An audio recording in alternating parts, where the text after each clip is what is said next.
All right, everybody, welcome in. We are doing the Don't Say Vecna one-shot tonight. It's a level 20 epic one-shot is how it's described.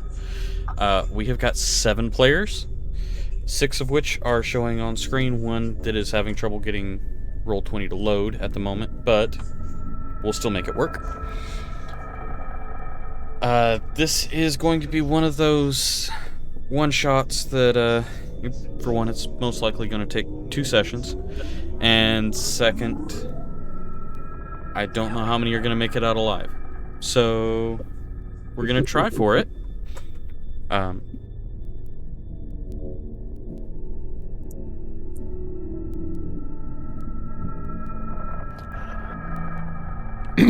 Alright, so, starting out, being adventurers of great repute, it was no surprise when you were called upon to investigate the mysterious disappearance of Cynthia Tower. If were not for the fact that it loomed over the city at nearly 100 feet tall, it may have gone unnoticed, seeing as the residents were reclusive scholars who spent their time examining old tomes and artifacts that they had brought from the various libraries, archaeological expeditions, and hero-for-hire adventuring parties. From your brief, the scholars' research eventually turned to the subject of the Archlich Vecna. It's thought that when he learned that they were uncovering his secrets, he transported the tower to Limbo, where you all find yourselves now. As you know, Limbo is a realm of unfettered chaos. Water turns to stone, which blooms into roses that wither and ignite. Here, islands float in endless sky, and stars are born and remade in the blink of an eye. Whether by miracle or impossible magic, it seems that the tower has remained intact, though its windows and front door have been sealed with black tentacles. Why don't you take a moment and describe your characters? We'll start from the left-hand side and work our way through. Demi. Starts with Trey there. Yes, you. Yeah, we're all ordered differently because Trey on my end is like second from the end. Okay, so I'll just go down the line. Well, the DM calls it, so I am playing Milo Tosco. He's a halfling. He's an older halfling because he's had years of pursuing vengeance from his family's destruction. Pursuing a single glyph on a crimson scarf, trying to find the cult that sent the orcish horde to murder him. On his epic journey, he was an orphan, of course. Eventually, signing on with a group of seafaring adventurers, he did not know they're pirates. Well, once you're a part of a pirate crew, you owe a debt. Part of the crew, part of the ship. He spent the next 15 to 20 something years, kind of lost track, being a pirate, raiding, pillaging, sailing the seas, but learning, eventually becoming a captain himself and having a small fleet. So this dark green-haired, dark olive-skinned, solid black-eyed is a formidable opponent if you have a low perception. Milo Toscobble is one of the adventurers on today's skip. That brings us to Omen. Hello, ladies and gentlemen. This is I, Omen Crow. I've settled my own personal beefs and quarrels, and now find myself traveling amongst different dimensions and planes to help those in need. You'll see that I still pack a good punch, and I'm here to do what's needing to be done. Justice for all, in the name of Tyr. As always, Purple Tiefling. Might be able to tell my character doesn't have purple skin, but it's okay. Just imagine it does, but he's still got the horns. And that's probably the last bit you'll hear me be joyful, because Omen's here for business. Alright, that brings us to Trap. My name is Vecna the Wise. I am a cleric. I have learned from my family many years of healing we do, and I travel the world and I help people.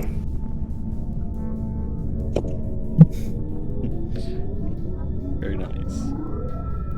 Moving from Trap to Tinker. You guys are all standing around and you see this giant 10-foot tall robot. First you kind of feel the ground rumbling underneath you. And then you see this giant 10-foot tall robot, which is this right here, come rumbling towards you.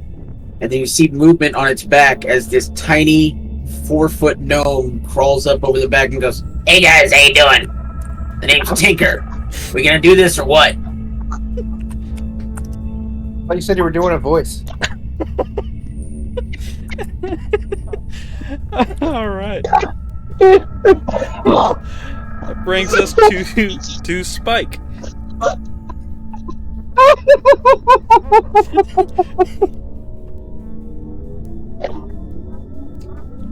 Let's see, Spike is probably... Spike, do you have the ability to... There we go. He unmuted.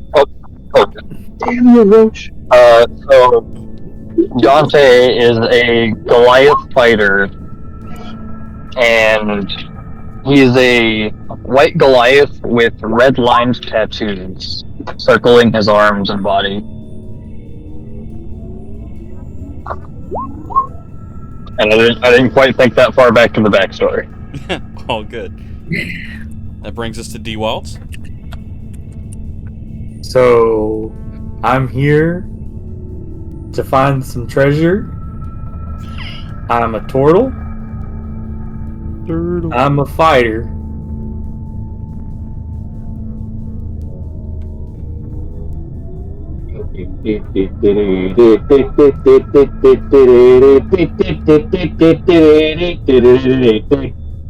Not quite.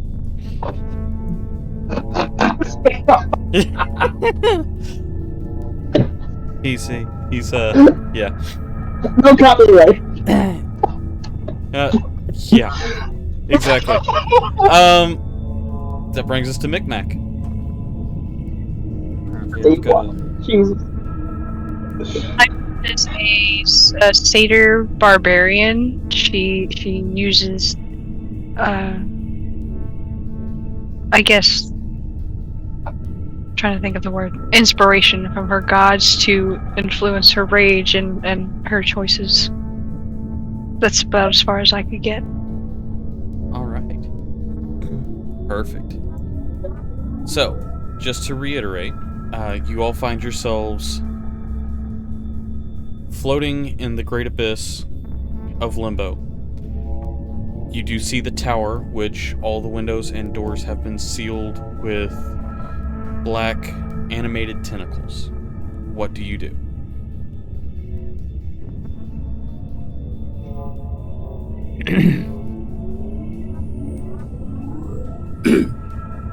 Alright, so Tinker's gonna move forward with his trusty Fluffy by his side, and he's gonna get closer.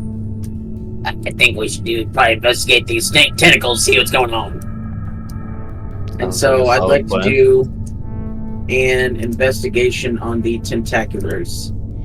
Okay, from how far away? Well, I moved my character, so let's say 10 feet away. 10 feet? Okay. Give a buffer just in case. That's not bad. 24 investigation. These do seem to be living creatures that are attached to the building. They writhe as you get closer and kind of reach for you. I don't like the way this looks. Yeah, get your filthy tentacles off me, buddy. Eldritch Blast. I mean, I was gonna do fireball. That was... So he Eldritch Blast, and I'm going to do Firebolt. Okay. Go ahead and make your attacks. Okay. All right. A 17 and a 26. Both of those definitely hit. Go ahead and roll your damage.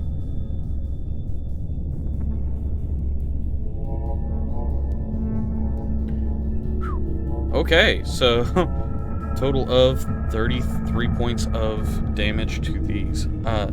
So as these two strikes land on it, the tentacles begin to wither and rot away, exposing a door. He's just going to look over at Owen and be, hey, nice job, buddy. Not too bad yourself up there. Anyone here familiar with locks? Or traps? Hey, sneaky boy. Get up here and check out this door. I don't see myself on the map.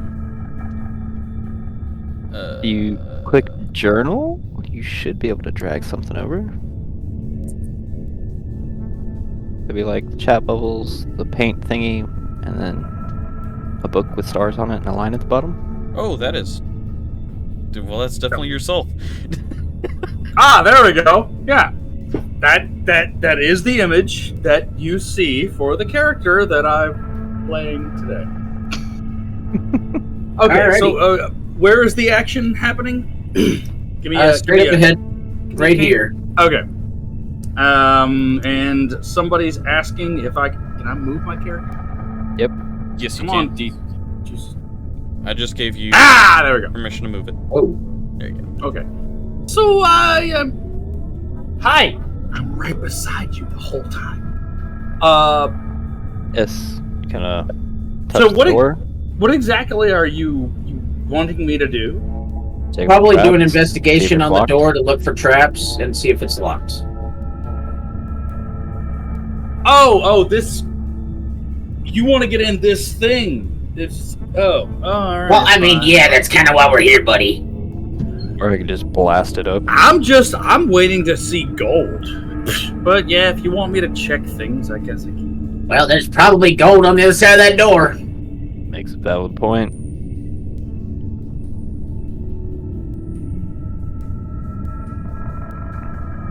Did it not roll? It didn't cross over, but he rolled a 29. Okay. Okay, thank you. Somebody sees the technical. Right. So, Oh, you probably don't have the Beyond 20. no, he doesn't. Yeah, that's okay. We can see it on the other side.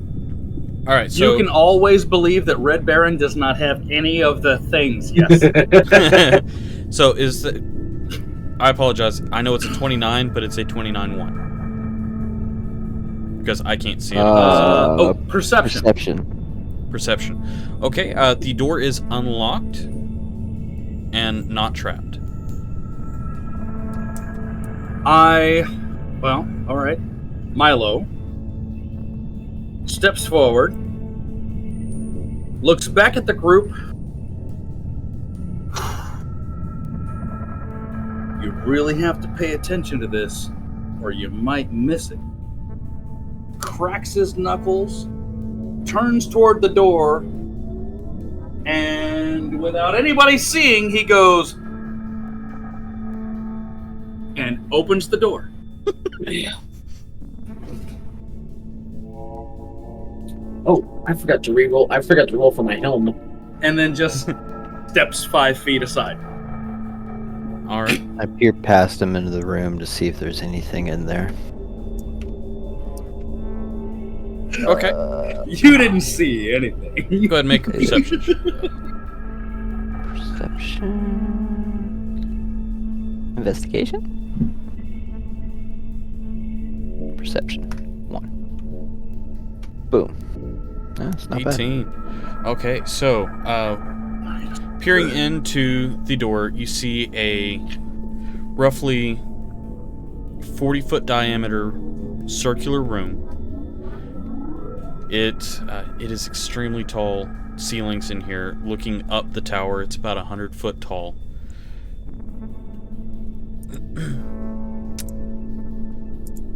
Other than that, you don't really notice anything other than a few storage containers in the lower floor stairwell on the far side. Looks clear so far. Wouldn't advise touching any of the books, though. And I make my way through the threshold. Once I pass through, I'm gonna use one of my divine sense things to detect good and evil. Ignore these rolls I'm about to roll. They're for me and not anything in here. So just a moment, sorry. Okay. 1 second. Really? Okay.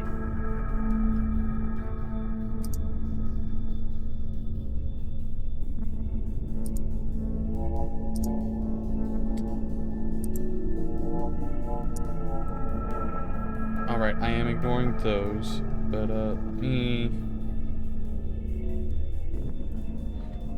see if I can get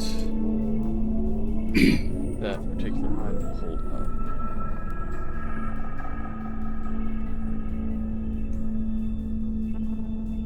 Oh yeah, that definitely clears the room. What was that? Me doing divine sense to Are you detect good kidding and me? evil. What was that AoE? Wait a minute. What? It's a 60-foot radius for me Yes. to be able to detect good and evil. Okay, and what are you doing to us? No, that's me doing like a mental pulse to see if there's anything hiding somewhere. Okay. Maybe declare that before you put the big purple circle of death on the board. Jesus! D-Welts, jeez. It's a nuke! Ah! D-Welts, what are you doing with that one? I can't hang with these kids Okay. anymore.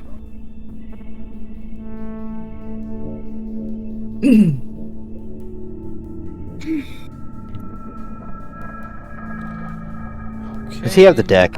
No. No. Okay. Alright. Noted. Is that a sphere or just a circle? Yes, Because in theory, that would also check the area below us and above us, I would think.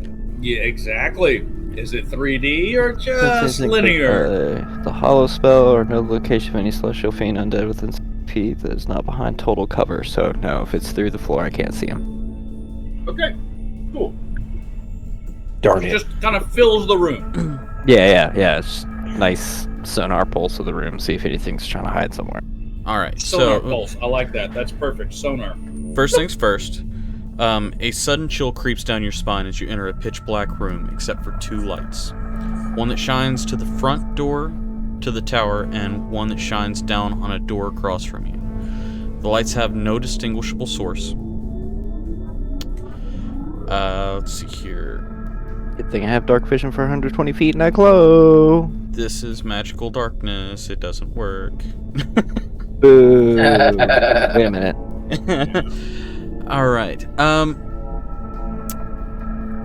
Detect good and evil, is that what you said? Yes. Okay. What exactly does detect good and evil detect? Like, can you put the exact description in so that I can make sure Features. the exact details, because I need to figure out exactly what might be in your range. As an action, you can detect good and evil until the end of your next turn. You can sense anything affected by the hollow spell or the known location of any celestial fiend undead within 60 feet that is not behind total cover. Within 60 feet. Okay. Which was, the big purple bubble that freaked him out. So, in this room you said there's darkness in this room? Yes, there is magical darkness. From where? Does it, like, as soon as you walk in the room you're in magical darkness, or? So, Much for me. this is a pitch black room except for 2 lights.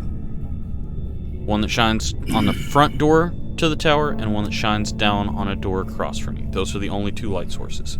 So basically, what you see here and here are the 2 light sources. Everything else is covered in magical darkness. Omen, you do get one single ping in this room. Where?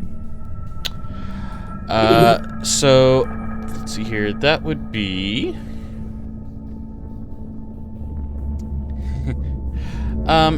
near the opposite side stairwell.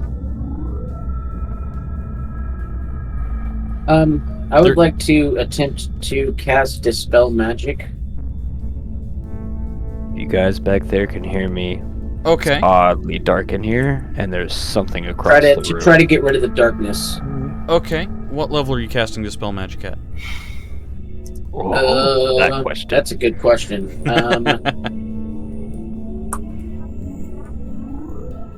Let's do a 4th level Dispel Magic. Okay.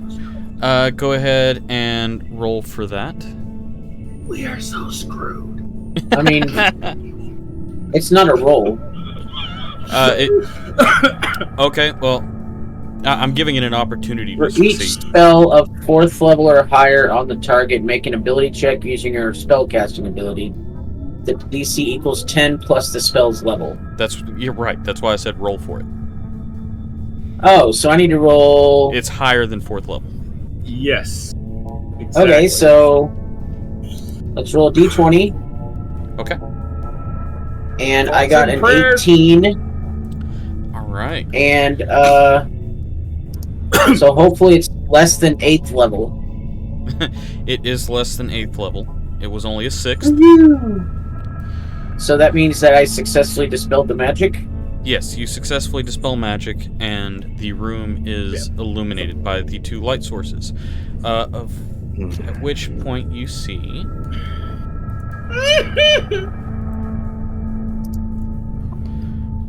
on the ceiling...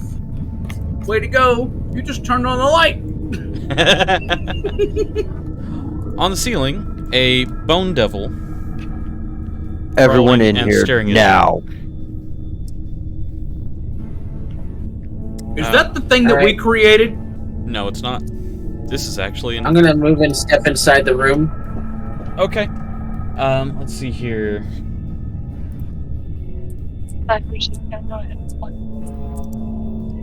You do also see several crates. Did you ask for initiative? I did not Not ask yet. for initiative yet. Okay. However, I am going to ask for it now.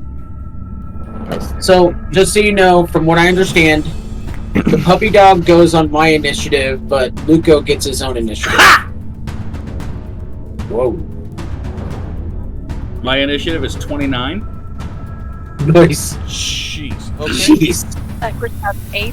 Thank goodness for advantage. Okay, so, we're just gonna put him... I ought to just put him on his own piece of paper up at the top. Milo sees everything. Right, so, let's see here. What's your passive perception? Well, Let's just do this. 29. My passive perception? 12. Oh my. I Tinker, what have did you plus. roll? Oh, never mind. I have plus 11. Do we use our initiative. passive if it's higher than our rolled initiative? No. I'm Oh, wait. alert, so I can't be surprised. It That's gives cool. me plus 4 to initiative, and yeah. Oh, and I can switch with anybody to make myself first in initiative if they get higher with me. And then... Alright, and... let's see here. Spike and Micmac, what are your initiatives? I got a 16. I Still got good. an 8. Okay.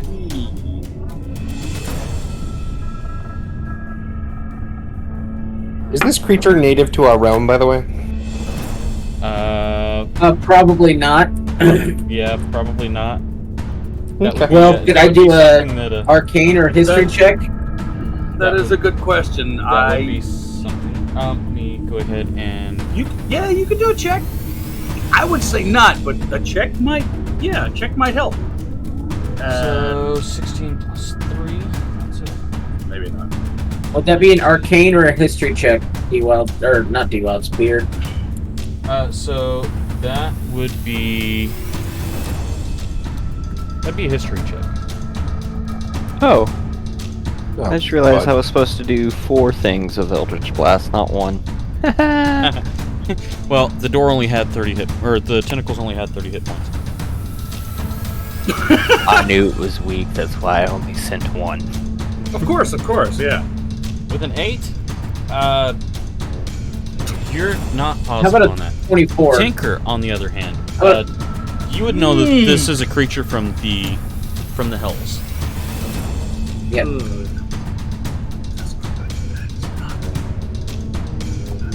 Oh, that means I can talk to it. Oh, good. You guys just go chat, and we'll be fine. All right. So this starts us off with the guy that started last campaign, with a 29, Milo. Really? You had to. You rolled high. Hey, you started in the last campaign. You started initiative before this one started. Before it was even a thought.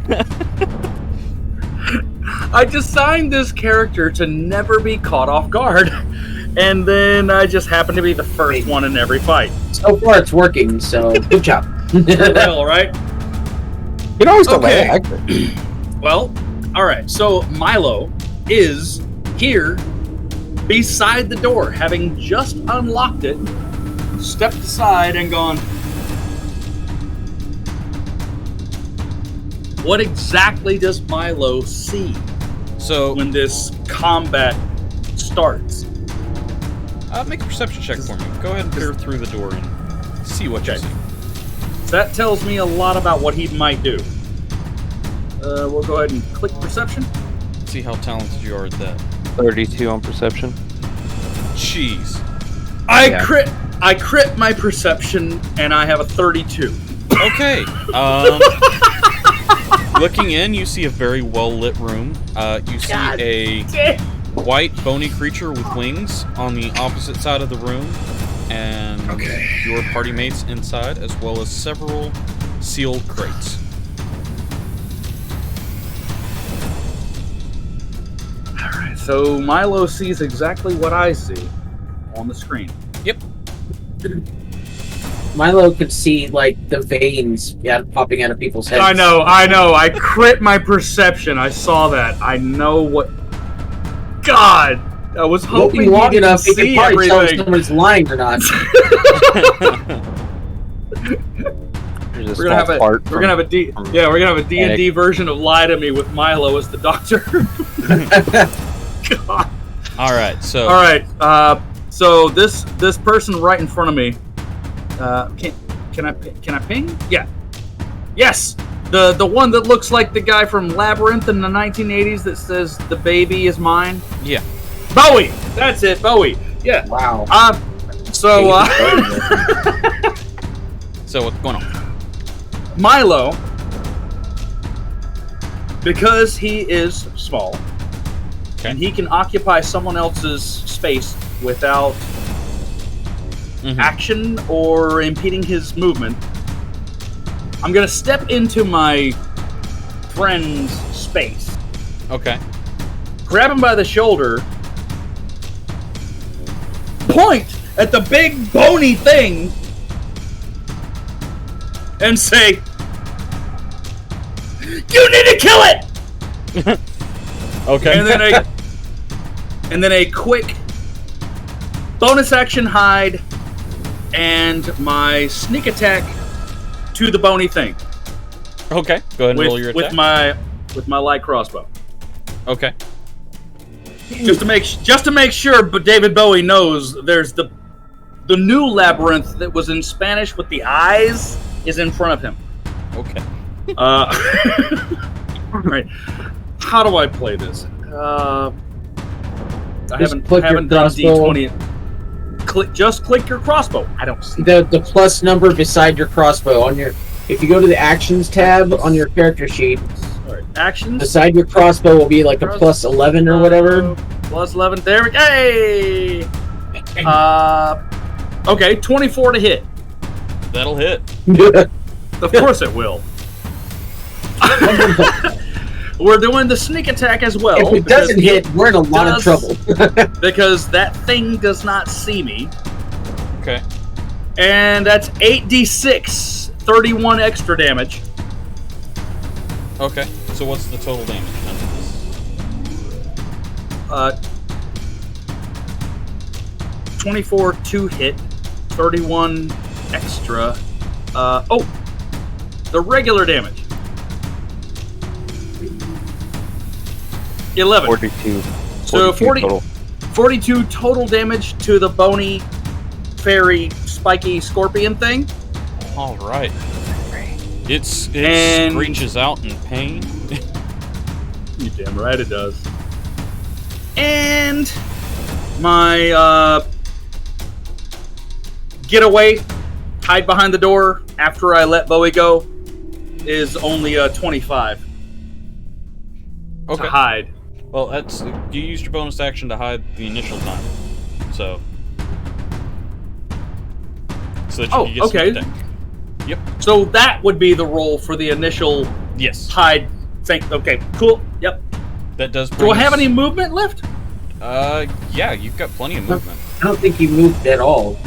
He did. He moved a grand total of 10 feet. 5 feet forward, 5 feet back.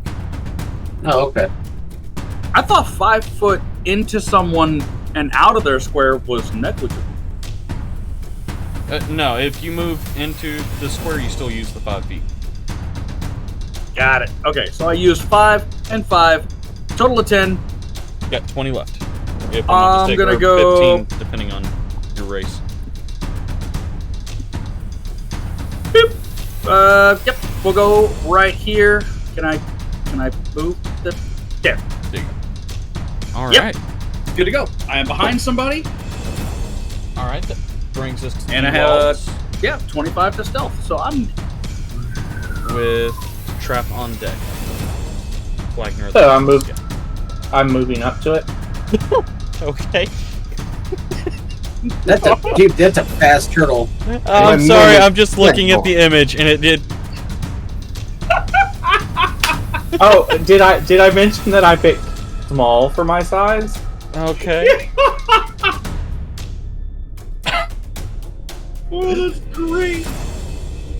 Oh Lord. Okay. So I'm going to attack it, and because I'm a level 20 fighter, I get 4 attacks. Okay. Oh, this is gonna be so Oh. sick. I could have. I didn't. Could have. All right. So, Wait. first one misses. You are still rolling to me, by the way, Oh, oops. but it's okay.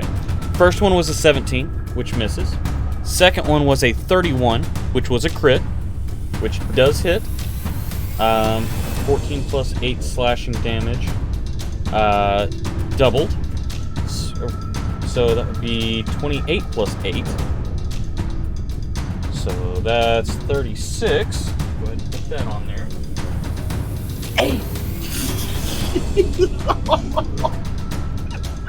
I love watching fighters rock. The next one is a 14, which misses, and the last one is a 13, which misses.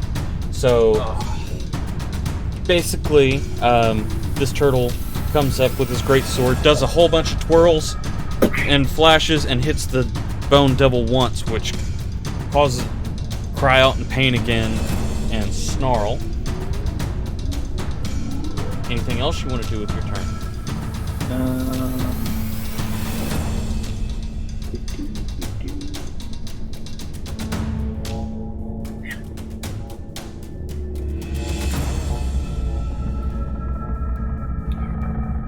Oh, there he is. It's still up on the ceiling, right? Yes, it is. Okay. Which is probably why Wait, he's if having it's so much up on the trouble with the ceiling- sword. The ceiling's Oh, okay. not that tall in here, honestly. It's within reach with a great Chris. Plus, this turtle's probably bouncing around doing Yoda stuff.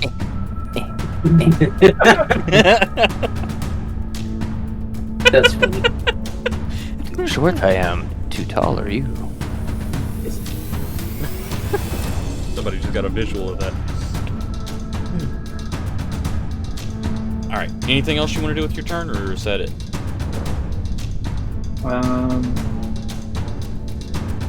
Trying to get fine. Okay. Trap, you are on deck after.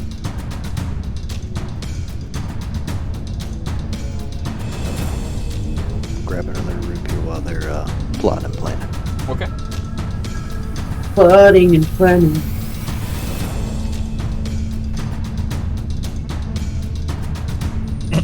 And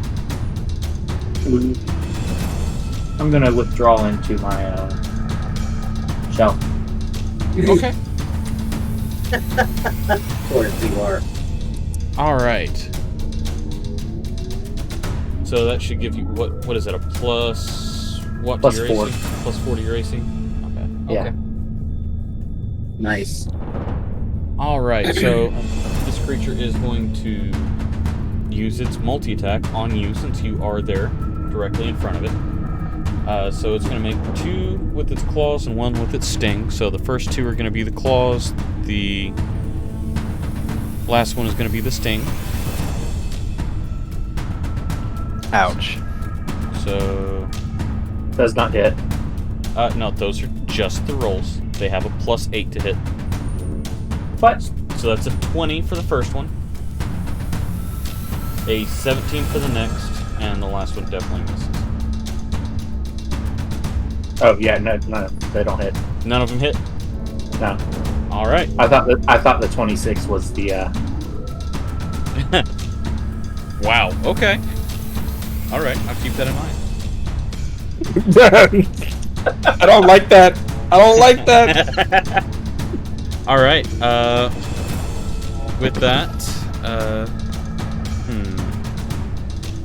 doesn't really have a whole lot it can do here without that darkness. So, let's go ahead and... Actually, hold on. I need to adjust something. It's because I laughed at you, isn't it? No. Dewalt, your great sword. Is it just a standard great sword? Yeah, but there's spider thingies that go into it. Okay. Good to know. Thank you.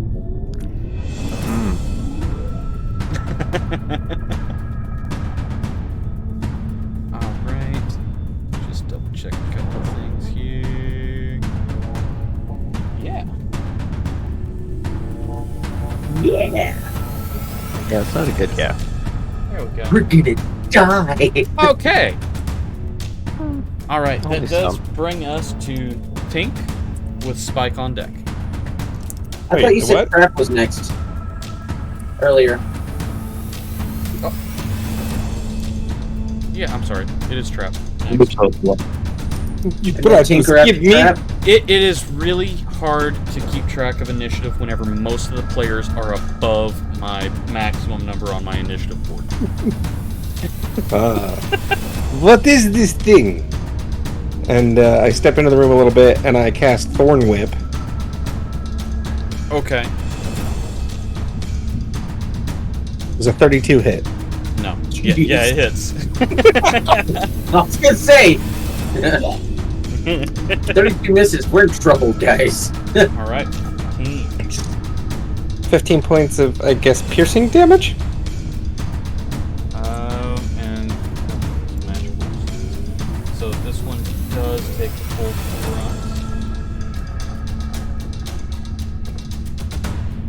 brunt. Alright. Anything else you'd like to do?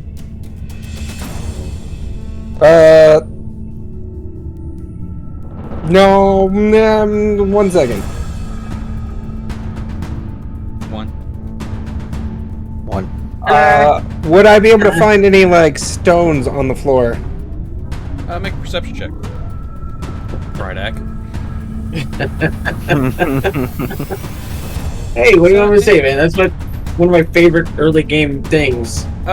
You wouldn't find any on the floor, but you find several colorful rocks on the tables behind you. Don't do it. Don't do it. Do it. Don't do it. It's a trap. Colorful rocks on the table. The wording of that does scare me a bit. It should. I'm gonna go ahead and that'll be the end of my turn. Okay. Alright, that brings us to Tink with Spike on deck.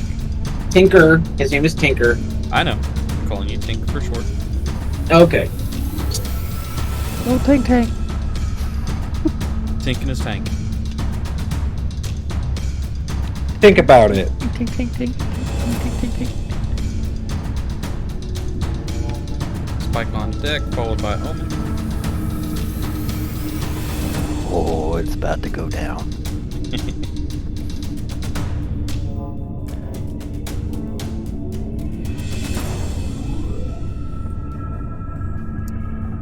I'm looking here in just a second. 19 passive perception is good. Spike.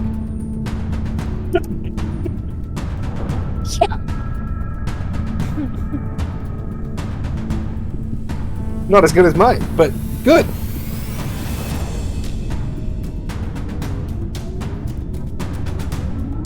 Alright, Tinker's gonna step out in front of Luco, and he's gonna reach up to his helm and he's gonna pull off one of the diamonds from his helm, Okay. and he's gonna hold it in his hands, and he's gonna speak some magic words, and you see these bright colors start fanning out from his hand. And let's see here. First of all, I need to roll a d8, and that's a 1. And with the 1, so it's going to be, he has to make a an 18 dexterity saving throw. Dexterity saving throw of an 18. Plus 3? He saved. So he saved. So he takes half of 35 fire damage. Okay. So, you watch as this prismatic spray showers this fiend with fire, but it doesn't seem to do anything. Awesome! I'm so glad I wasted one of my diamonds on that. So that was an action.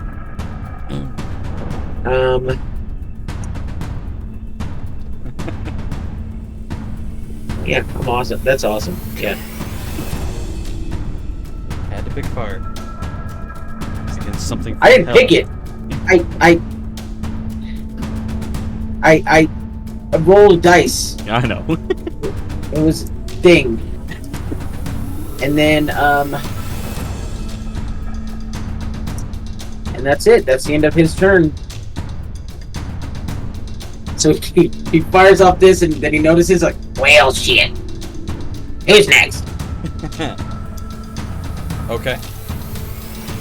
I thought you had something else that went on your initiative. Oh, yeah. I almost forgot. Puppy dog. Go. Attack. Go, So his Merlin. steel defender is going to run forward, and he's going to actually he's going to stand next to the turtle, and he's going to jump up and do a, let's see here, a force empowered rend. He's going to try to bite it. Okay. That's going to be a 15 to hit, and that's going to miss. That does unfortunately miss. Alrighty, so that is the end of my turn.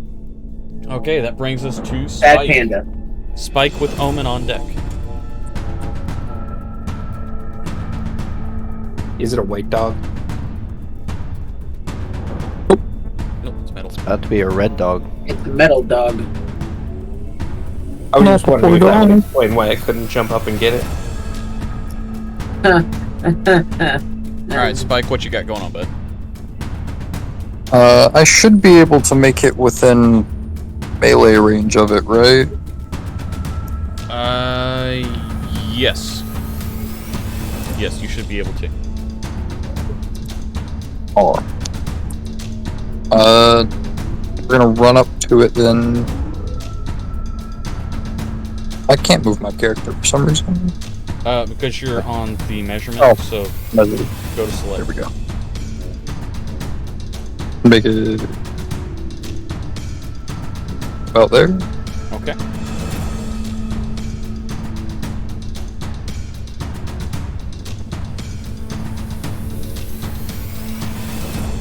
Oh.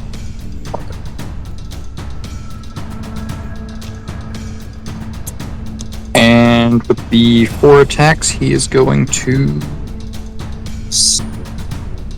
his flail. Okay. Go ahead and roll your attacks. First one is a 26 to hit. That'll hit.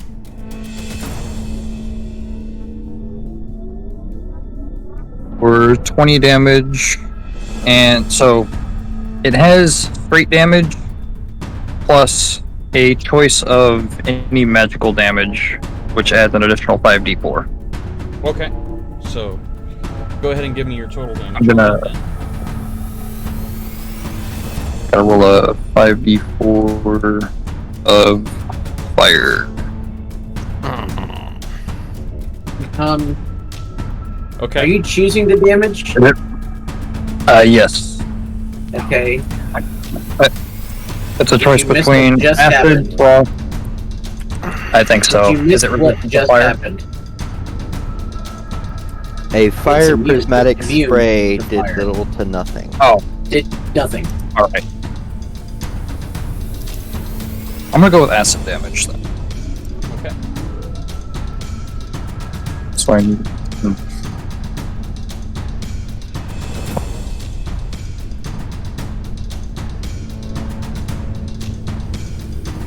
34 damage total, with 14 of it being acid.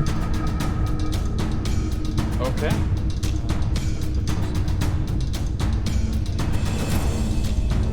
Alright. This thing is looking bloody. Anything else you'd like to do? Now for the other 3 attacks. Okay. I rolled a 2. Will a 20 hit? Yes, a 20 will hit. Did you just say I rolled a 2, will a 20 hit? Yeah. That's only a plus 18. Okay. Only. Level 20 characters. Quail and Tiamat putting in the work.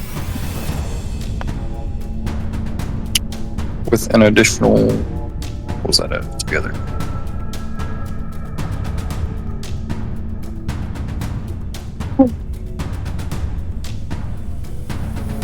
You got 26 total damage. Okay. 13 being extra. Oh. Yeah. I say I lost my rolls. So that would be the second attack. Okay. Third. Third one for 26. That'll hit. Go ahead and roll your fourth one. The fourth one. Mm-hmm. And then just give me your total damage. 30 for the fourth one. Yeah, that'll hit. Okay, so here's the thing. You can't miss it. Yeah, You've already you- established you- it has an AC of 17, and No, you're it rolling a doesn't. plus 18. No, it doesn't. Oh. I thought No. you said it had So I hit a critical. 17 missed. Oh. So as long Does as it I have don't an critical 18? fail, I hit it. AC's 19. You got 1 more flail damage and 2. Well, then even if he critically fails, he still hits. No, 27. critical fails is not automatic. 27? Alright. For the third attack. And then the fourth attack is 16. Oh, I missed one of my d4s.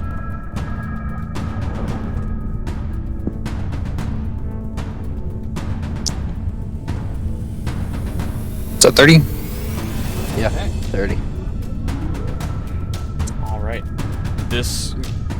You flail into this creature, and you just watch his bones crack, and it becomes all mangled and unnatural looking. And looks like it's barely holding on to life. Is there anything else you want to do with your turn? I'd like to use my bonus action for 2-weapon fighting to deal one more attack to. Okay. Nice. 24. You're not done yet, pal. Yeah, 24 obviously hits. As long as you don't critically fail, you hit. On this one.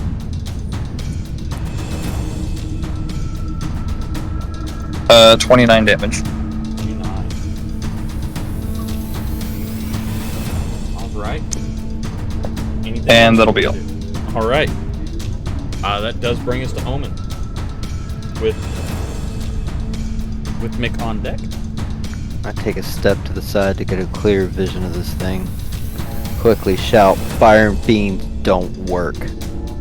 Let's put an end to this. And I'm gonna shoot it with Eldritch Blast. Eldritch Blast. See if this works the way I think it does. Gee, I wonder what class he is. Eldritch Blast. I miss the finger guns. Right. So that didn't work like I thought it to. It's supposed to be plus 11 to each one of those each. rolls. Yeah, so that's It hits. 29. It hits. All of them hit. Okay. Okay, cool. Cool. So then that's 40.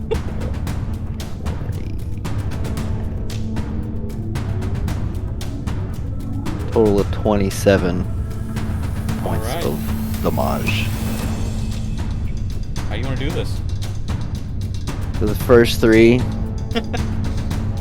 one will hit the chest, one will hit the wings, one will hit the thigh, and as the third one's fourth one's trailing towards him, an abyssal, you don't belong here, and Nice. The last one peppers right into the face of this creature, and you just watch it disintegrate into ash and scatter across the room. Alright. Congratulations. Good job on that one. move it towards me again.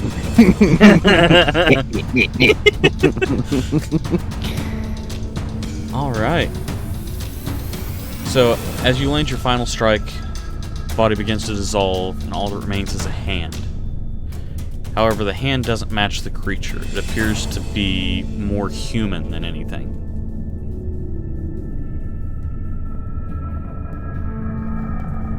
I'll walk over. If no one else has picked it up yet, I'm gonna grab it and put it in the bag of holding. I wouldn't touch that if I were you.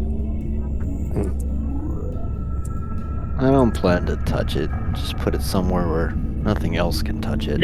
I take the end of my glaive and scoop it into the bag of holding.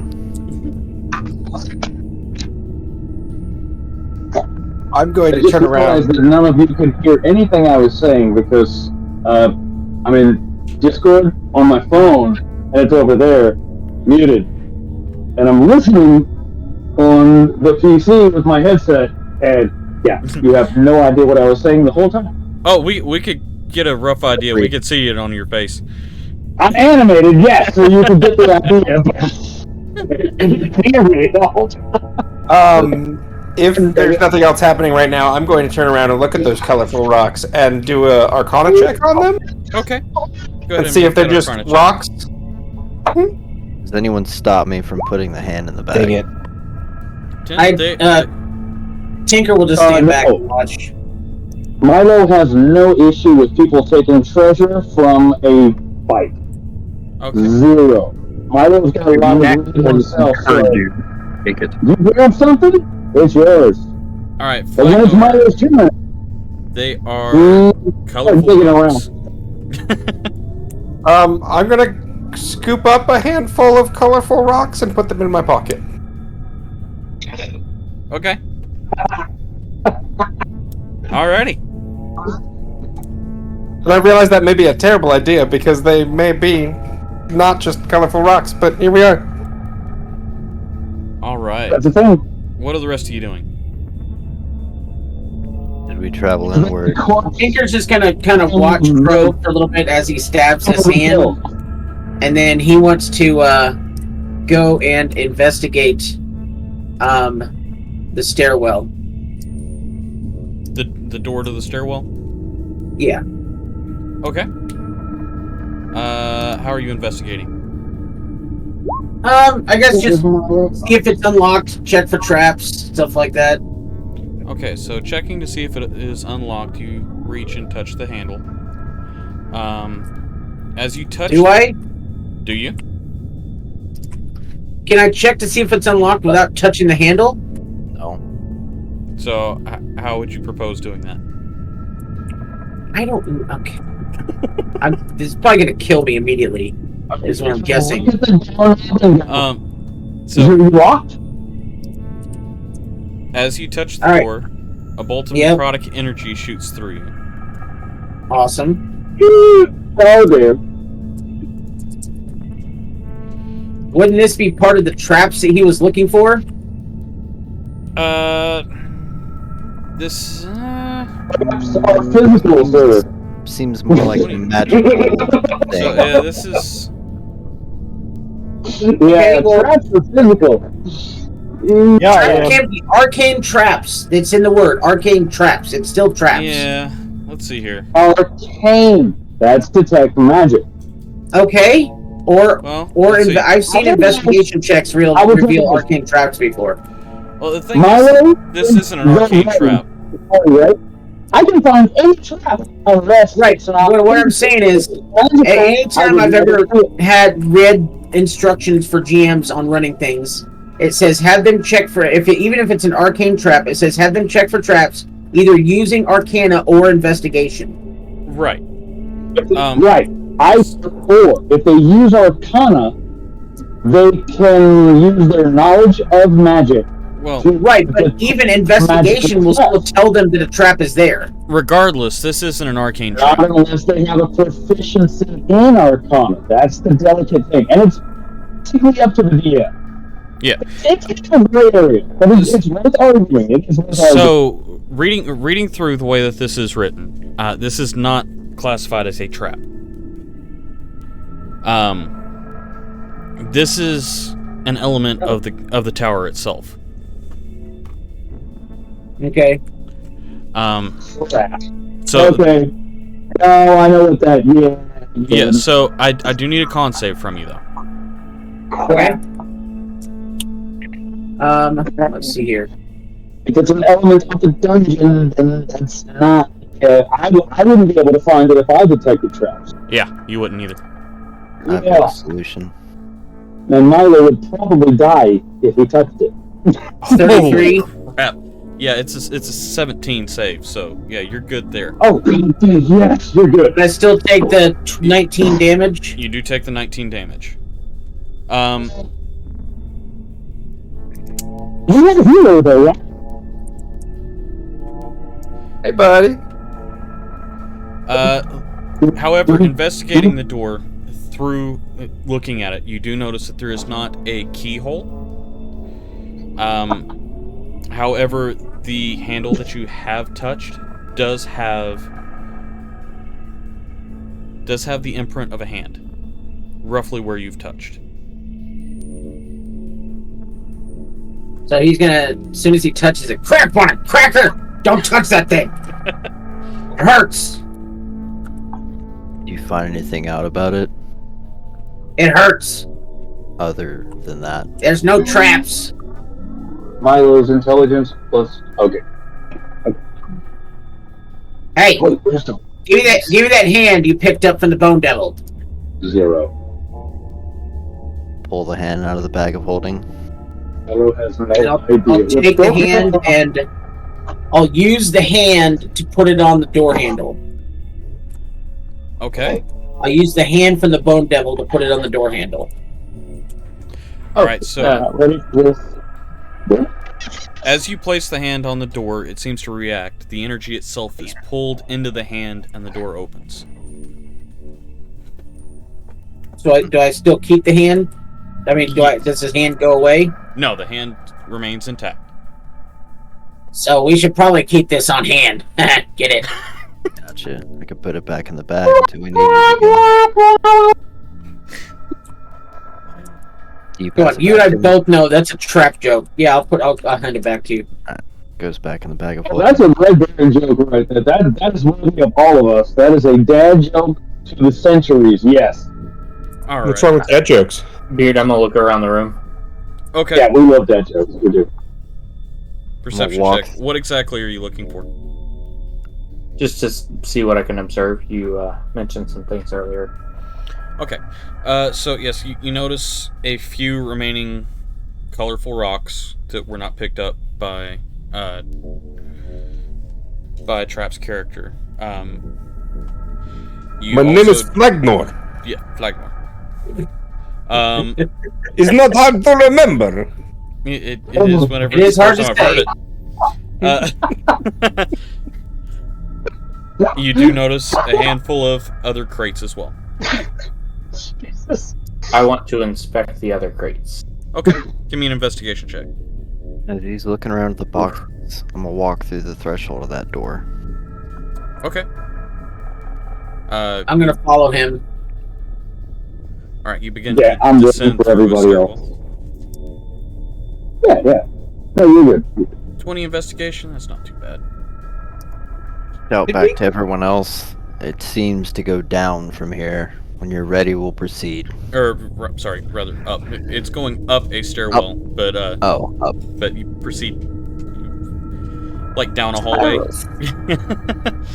But yeah. All right. So, pulling open and peering inside the crates, you find nothing more than old books written in a variety of different languages.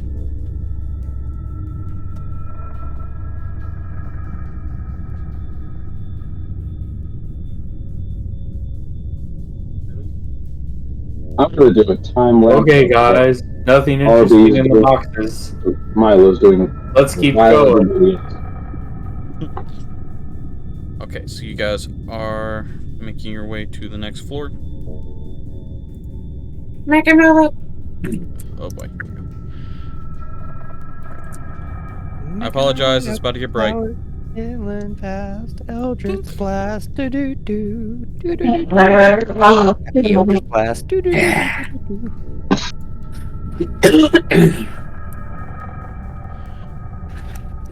Alright, so you guys will be coming in through this way right here.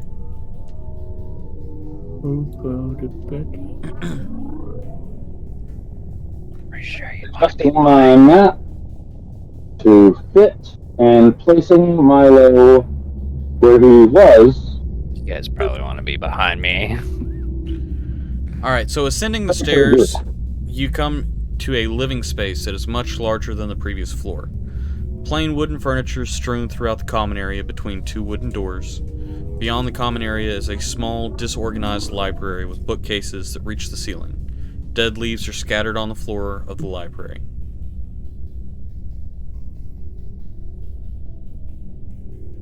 As soon as I reach the crest of the stairs, I would like to do... Where are you? Where are you?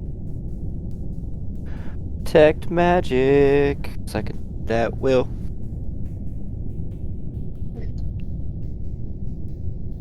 How far can I go with this? 30 feet. Yeah. Milo is going to use his halfling ability to blend in with any creature, medium or larger, near him for his natural stealth bonus. You want me to roll for that now? Yes. Go ahead and do that. Okay, I'll go ahead and roll stealth. Anything from the bubble? I dare you to see me. I rolled a 20, I have a plus 17, my stealth is a 37. Okay. Until, Hey, where'd the little guy go? until any of you do anything, nobody knows where Milo is. So, you do get a few pings from the room to your right, to the right of the map. Go ahead and move my character.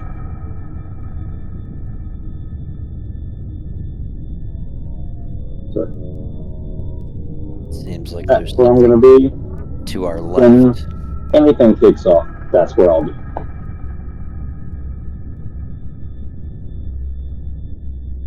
Okay. You guys be I can't cautious believe I as we just go in quit. here. Wow. And after saying that, I'm gonna move towards the door. What's that, sweet? Or is that a door? Yeah. Sorry. I'm going to adjust my camera real quick. Is Can this be. a door? Going to get the ceiling. Just briefly. Be back in a few. Okay. So, what are we doing at the door here? That is a door? Yes, it is. Okay. Yeah. I'm not even gonna take chances seeing Tinker get zapped by the other door. Pull the hand out and use it to, like, play with the handle, see if it opens. Okay. Putting the hand on the handle of this door, it seems to flop around, kind of like trying to slap the handle of the door with a dead fish. Yep. Okay. I go to put it back in the bag. And I want to investigate the door to see if it's locked and whatnot. Okay. Sure. I'll move forward and roll an investigation on the door. Because that worked so well last time. Okay, go ahead. It's 27. 27. Knowing that you can reach out and touch this one, you check it for traps and make sure it's not locked. It does not appear to be locked or trapped. There you go, buddy. Good deal. I did ping something on the other side of this door. I'm not sure what though, but it's magical in nature. Ooh, I like magic. This place, that could mean more than one good thing. Magic can be very, how do you say, Tricky. dangerous. Yeah, agreed. Be at the ready. I'm gonna open the door. We'll go, Fluffy. You stay out here, watch things. I'm gonna go in this room. Open the door and swing it wide. Milo draws his crossbow while he is in stealth and is ready to attack. Okay. So, entering this room, you see an unmade bed, large enough for 2 people sitting in the corner. Simple wooden wardrobe, desk, basin of water complete the barren furnishing of this chamber. Beside a candle that has burned down to its nub, a small journal sits open on the desk. A bottle of ink appears to have spilled its contents on the journal, covering it in a shiny black ink. Are you sure we're looking at the right room? Yeah. Because you just perfectly described this room. No. And we're sorry. Oh, yeah. You guys are going over there's here. There's the 2-person bed. Yeah, you're right. Never mind. I apologize. We're this small chamber contains a bed, trunk, and a desk. Tucked against the wall just inside the room are a pair of newly shined shoes. On the desk, a quill rests in a pot of ink. 2 books lay open on the desk. One looks to be quite old, while the other appears newly bound. Someone's been here recently. Out of curiosity, sorry. I was gonna say, I did get some magical pings. If you guys want to rummage around, I'll keep guard outside the room. Just to make sure, Beard, this is the room that pinged magical items? This is the room that pinged. I just scrolled up too far whenever getting the description. Okay, just making sure. So, Tinker's gonna go inside the room and do another investigation check. Even though Milo was stealth, did Milo hear his teammates talk about this room being magical and possibly something else? Well, yeah, they said that before they walked off the stairwell. Okay, Milo is not going to be facing this room. Milo's going to post up beside the door while he's stealthed, keeping guard. Okay. With his crossbow drawn. Okay. So Tinker, you're investigating the room? Yeah, to look for those magic items. Okay. Or look for the detect magic pings. Well, if I do another detect magic, will it tell me directly where they are? Yes, it would. It would tell Okay, you so- the direction to search. I will do another detect magic in this room Okay. Yours so at that I will. can see specifically where they're at. Does Tinker's detect at will? So No, mine is not at will. It uses a first level spell slot. As I see or hear you trying to do that, I'll put my hand up to you. Hold Okay. that. I cast mine again at will. Okay. Oh, nice. Party mechanics, hell yeah. 30 Sorry, feet. that totally had a Okay. character, but yes. And it should give us schools of magic as well, right? That's concentration. Yeah, so It shows you the direction or the item, and then after you concentrate long enough, it will show you more information about the. Sorry, Beard. Go ahead. Right. So, Sorry, my bad. moving forward and casting again, you do get several pings this time. You get them in the direction of the bookshelves in the room, as well as bookshelves below you in the library. That's a lot of information. Tinker, check the shelves in your room. There's other books out here, though, that seem to ping as well. Can I see Be on where your the pings are toes. coming from as I'm in the room? I'm going to point at the pings that I can see in there. Right, that would be what it would be. Would be more. He's getting a sense of where the magic is coming from. It's not something that creates like a beacon. It's not pressing Q in one's human.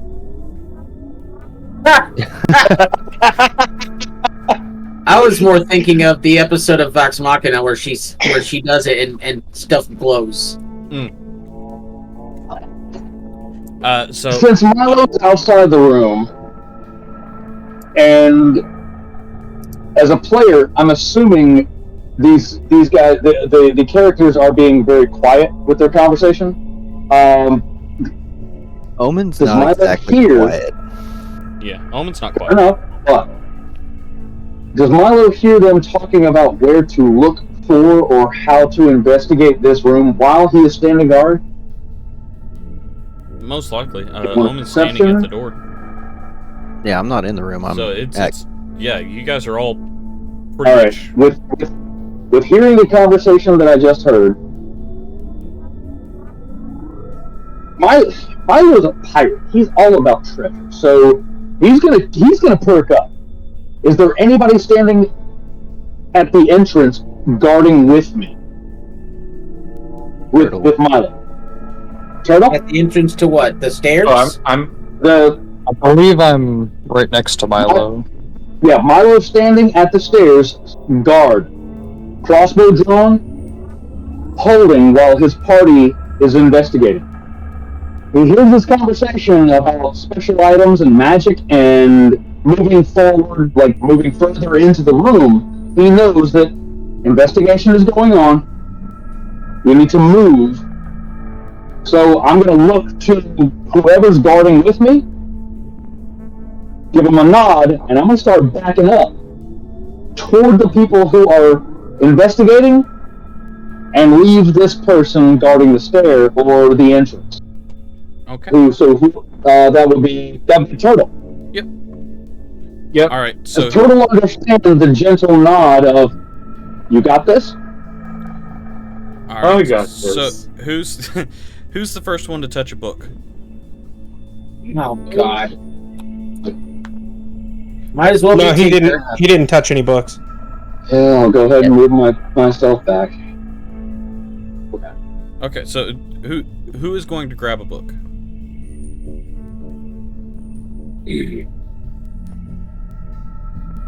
Can I do an arcane check before I grab a book? Yeah, you can do an arcane check.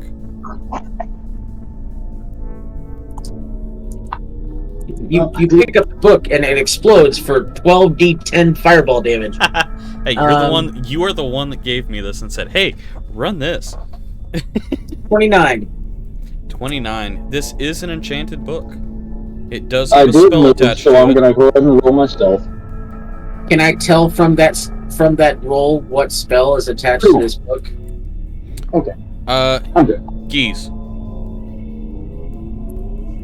Keys? Geese. Geas.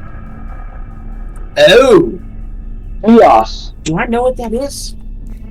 Oh, God. I don't know if I know what that is.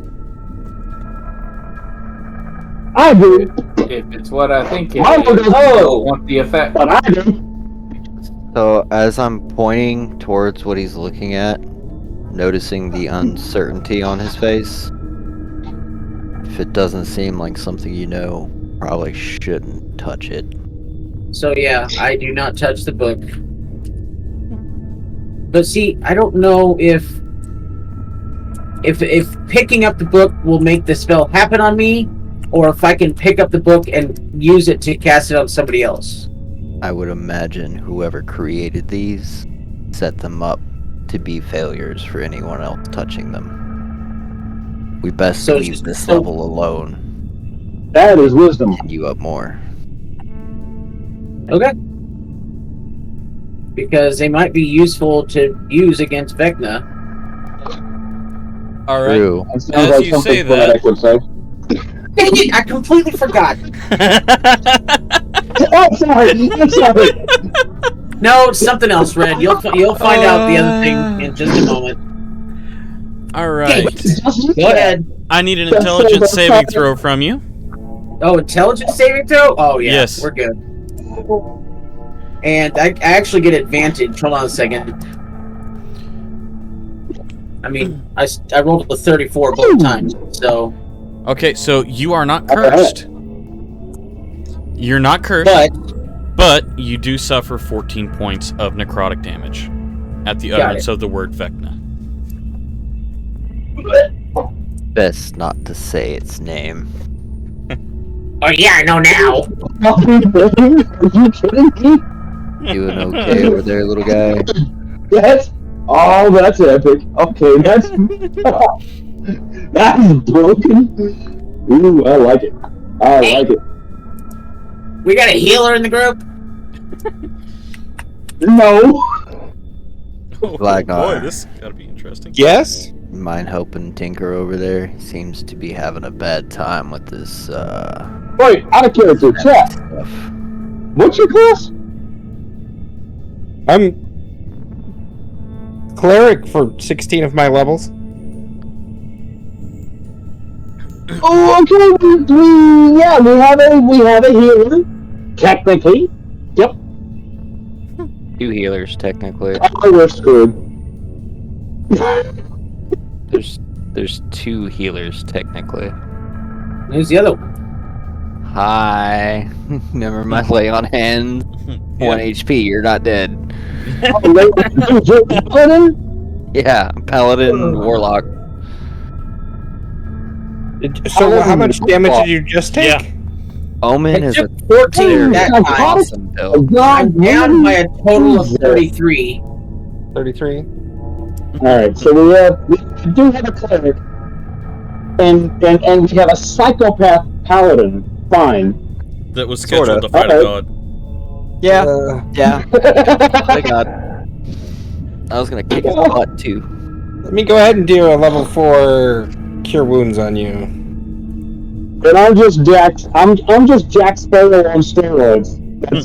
That's all I am. Wow. That should probably do. Yeah. Thanks, buddy. Appreciate it. Nice. All right, that'll help you later. Of course, level 4 spell slot could have been useful. Yeah, it could have been. Just look at my spells at this point. So, Find out what exactly I can do. is there anyone that's going to mess with the books? Well, apparently not. Nobody's going to touch the big red button. If it doesn't look like gold, Milo's not interested. I can definitely guarantee that. They will at least scout the next floor, see if it needs some cleaning. And if But I you will were- go ahead and throw out my minor illusion that I can cast at any point, and it will be Faint Whispers. of the sound of children's voices laughing Immediately see at Omen. all corners of the room. You immediately see Omen spike up and start glowing eldritch blasts in his palm. What trickery is this? Before we go, I'd like to try something. I'd say sound effect at Omen. And when Omen looks over, what? And the whisper stops. What do you want to try? Immediately, Alright, so he goes back and he looks back into the room at the book that he had investigated but was slightly afraid of. Okay. So he's gonna stand over here. And then let me read this and make sure I completely understand it before I do this.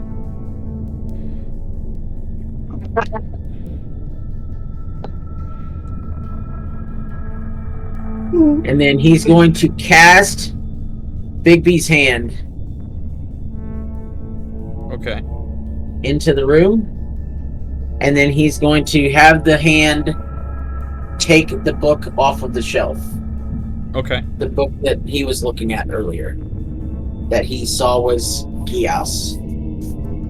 Okay.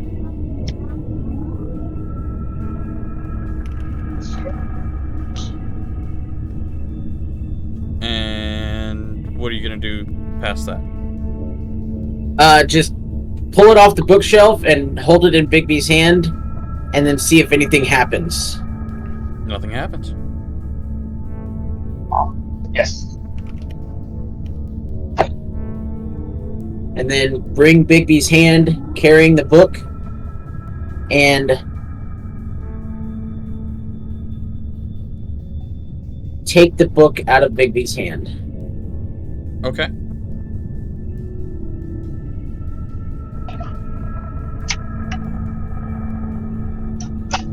Understood. All right.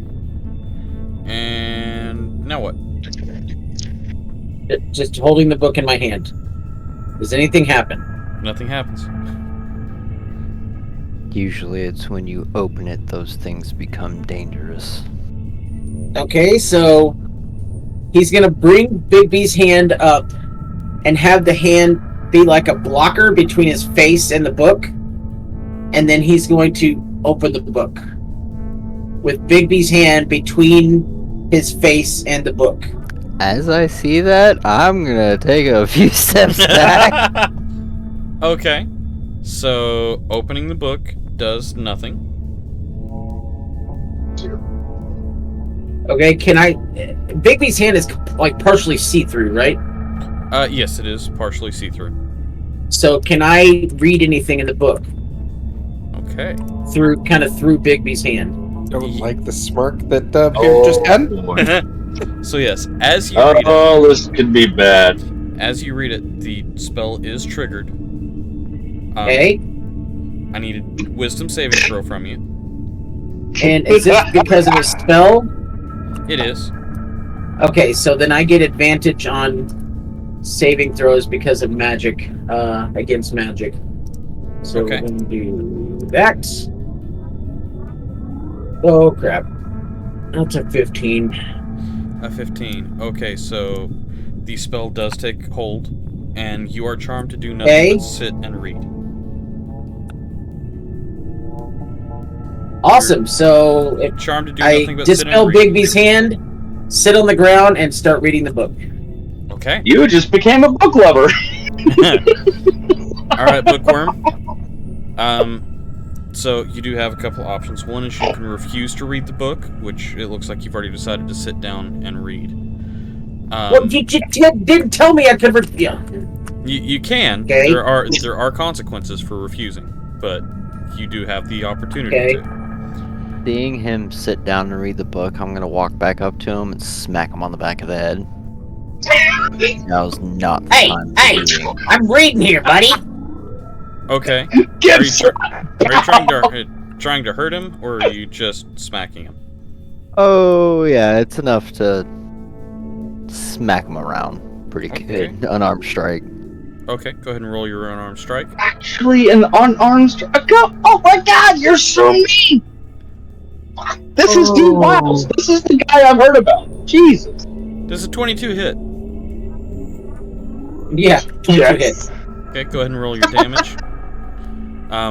With that strike, the effect does lose its hold on you. The effect does end when you take damage. It just says 4. Doesn't say Then you did 4 damage to him. Yeah. Hey, what the? And he throws the book. What just happened? I can do this, but I will. Where are you? Alright, so, couple of things. Upon... Just like a sitcom. I know. Upon the spell losing its hold, you do gather that you were reading a book delving into the history of Vecna, which had several pieces of information that could be used to gain knowledge about him. Did I glean any of those pieces of information? How long did you let him read before you smacked him? 20 hours. No, not that long. 3 hours? Like... Probably a few seconds. No. What the hell are you doing? Get up! Hold on, let me think how Owen would play that. Would have seen him open the book, start trying to read the book, sit down and read the book. At most 10 minutes. 10 minutes? Okay. 2, That's very generous. That's very generous.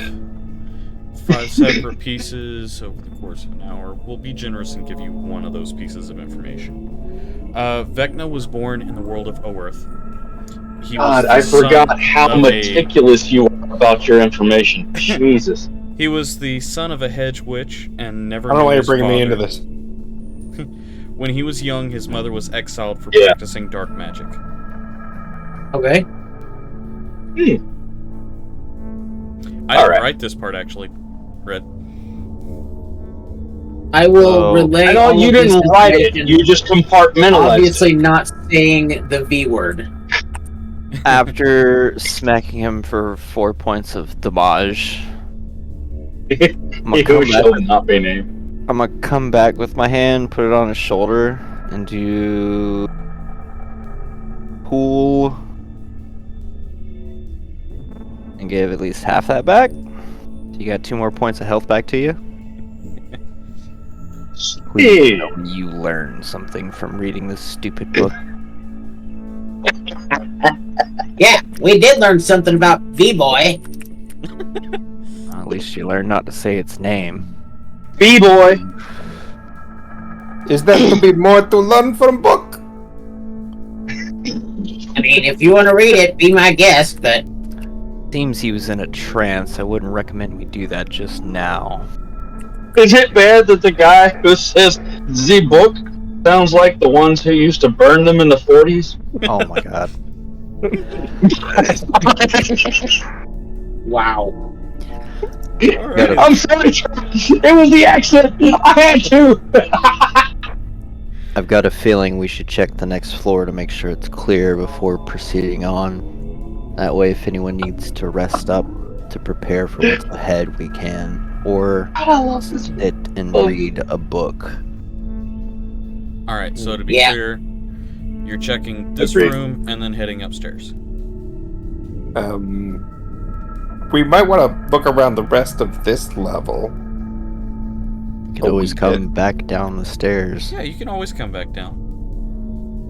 I guess, do we... Well, we haven't even opened this door, so we don't know if anybody's behind that door. We kind of can see into these other 2 areas, I'm assuming. Can we see anything in there? Which area? I have 60 feet of dark vision. Like, basically just into these areas. I agree. If Milo can see that there is a double bed in this area, he's going to check under the bed. Okay.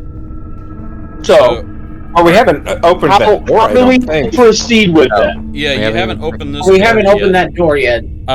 Through here, you just notice several shelves worth of books, most of which gave off the same magical ping whenever Omen did his detect magic. Okay.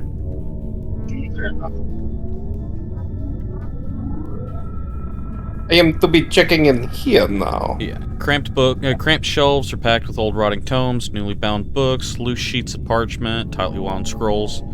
3 chairs surround a table that is covered with various documents. Dried leaves cover the floor, appear to have blown in from the half-closed door to the right of the bookshelves. I will be doing super good investigation on this door. Okay. Got your back. Actually, not well, that bad. I cannot get over the Hitler voice. Oh gosh. While he's doing that, I want to kind of investigate this half door over here. So bad I'm going for Russian? Okay. All right. So go ahead and roll your like investigation check. Flagnor, the door is partially open. It is just kind of pushed to. It is not locked, obviously, and it is also not trapped. I push it open and I go inside. Okay. What do I see? So, going inside this room, you get the full description that I gave earlier. Entering the room, you see an unmade bed large enough for 2 people sitting in the corner, a simple wooden wardrobe, desk, and basin of water, complete with the barren furnishing of this chamber. Beside a candle that is burned down to its nub, a small journal sits open on the desk. A bottle of ink appears to have spilled its contents onto the journal, covering it in shiny black ink. I will look at the journal and see if I see anything on the pages that I can see without touching it. Okay.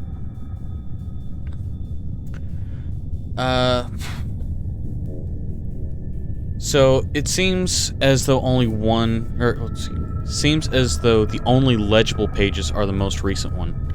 It says, Aiden no longer sleeps in our bed. Each night he roams around the tower reading books, but more often than not he goes to the observatory and stares at the black gate on the far wall. It appeared just a few days ago, but we can't divine any information on it. I once convinced him to retire to bed, and he was racked by a pain behind his left eye throughout the night. Now he sleeps fitfully during the day. He says that night is the time to uncover secrets.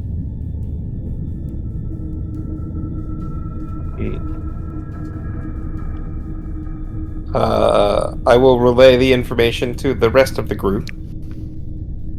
Okay. And I don't know if anyone else wants to look in there, but Hey guys, Flagnor is content.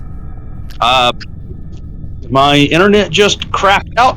I'm gonna try to get it fixed, but Beard, you know Milo, his basic personality, his pirate background, and everything. If you guys need to play my character in this, go ahead. I'm gonna try to get my computer back online, but my internet just shut down, so I'm gonna try to figure that out. Okay. Okay. Yeah. So I will be as soon as possible. Hope this doesn't take long. Seems like it's from previous tenants. Is everyone game to move up after you're done checking on that side? As I yell over to Tinker. Alright, so Tinker, 16 investigation check. The door is cracked open. It does appear to go to an outside area that you couldn't see from the ground floor whenever you looked up. You see a bleak and desolate courtyard. Looking up, you can see the infinite sky of Limbo, but you're seemingly unaffected by its chaotic influence. Gray stone surrounds the courtyard, and beds of dead bushes and flowers line in a circular walkway. At the center of the courtyard stands a dead, gnarled tree with leafless branches that creak in a non-existent wind. The floors and walls of the courtyard are covered in black ichor that oozes out of the garden beds and from a scar in the tree. You begin to hear the voice of someone familiar from within the tree, someone you thought long dead. Okay, what? Is that inside this cave down here? Because I don't see anything like that on the map. It's like a dimensional door, kind of. If you would like to see it,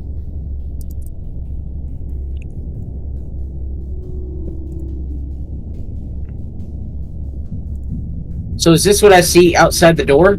yes. And I hear someone's voice coming from inside the tree. Yes. Someone that you thought long dead.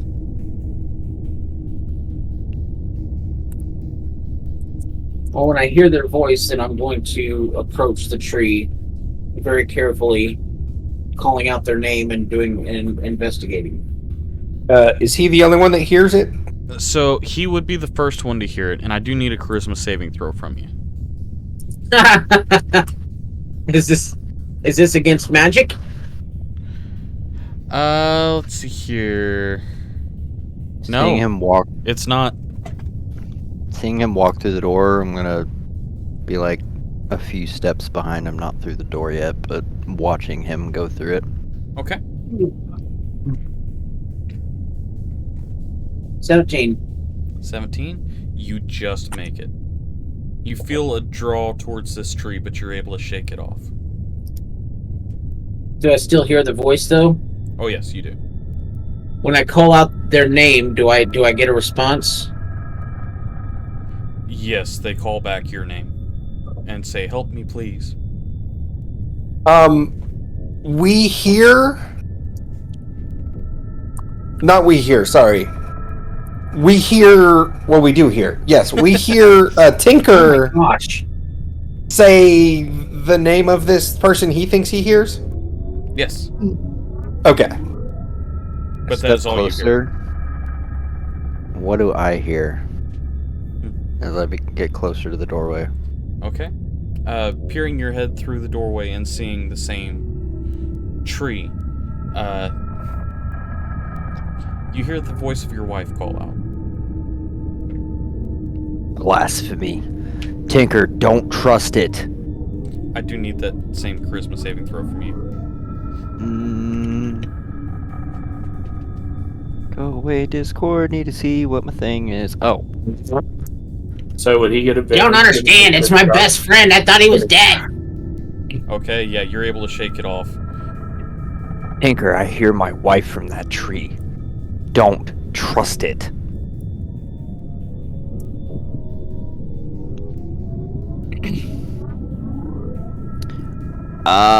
Filled with rage of what I'm hearing, my natural reaction is to blast the tree. Okay.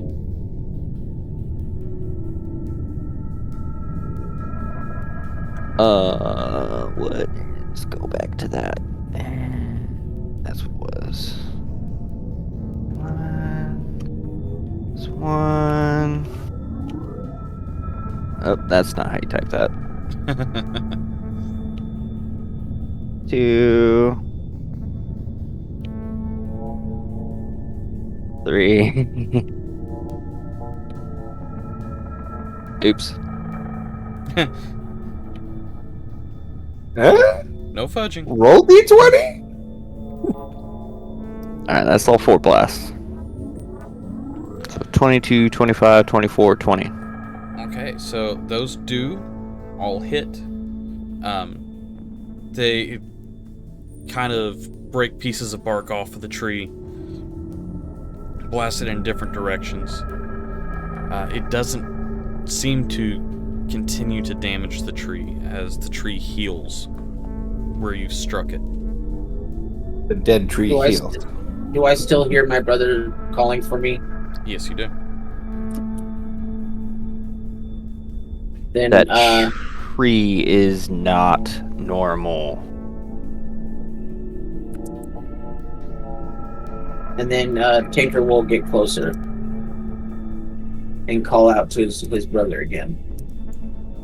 Okay. Tinker, don't All right. I will actually come in and my intent is to stop him and be like, "You ought to be stopping now." Anyone who. But I'm assuming I have to do a that charisma saving throw. Charisma saving throw, yes. DC 17, which Here's a question. Tinker barely made. Is it a spell on me? It is not. Is it an effect of being charmed?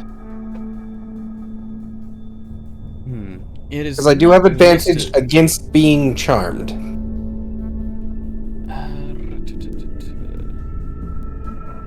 And it does matter. Yeah, go ahead and take it with advantage, because I would say this is a charm. It's not a spell, but it is a charm. That still didn't help. Okay. No, it did not. Okay. So instead of stopping him, who do I hear? So instead of stopping, tell me, who do you hear?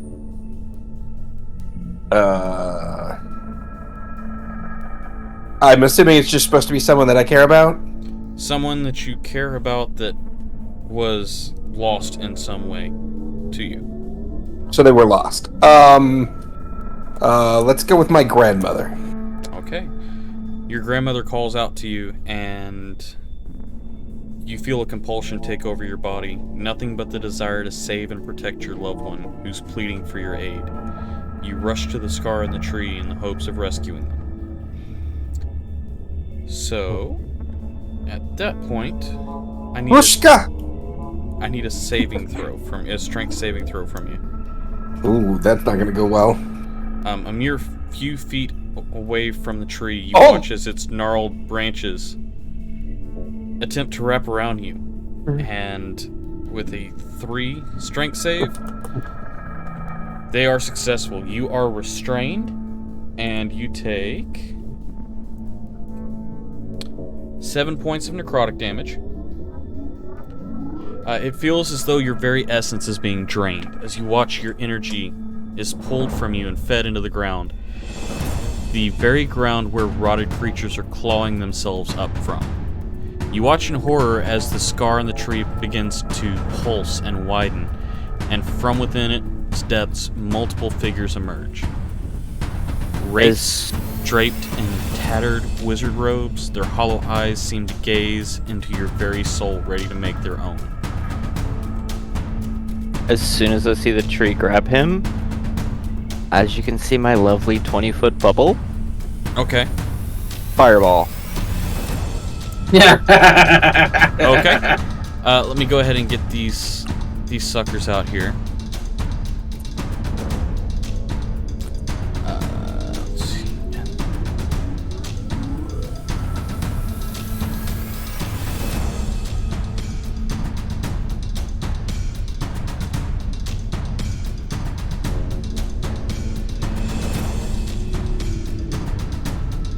Fireball. Alright.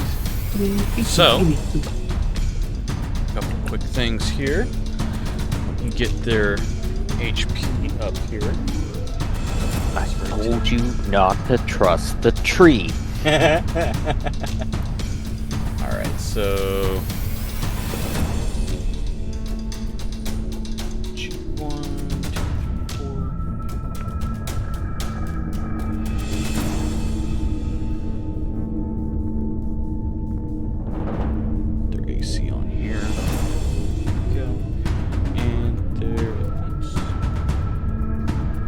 Listen, my brother's been missing for 50 years. If there was even a chance of finding him, I'm gonna go for it.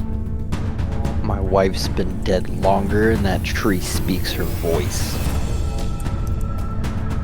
Alright, so let's go ahead and get that fireball, and then after that we will kick off initiative. All the ones! Jesus! Yes?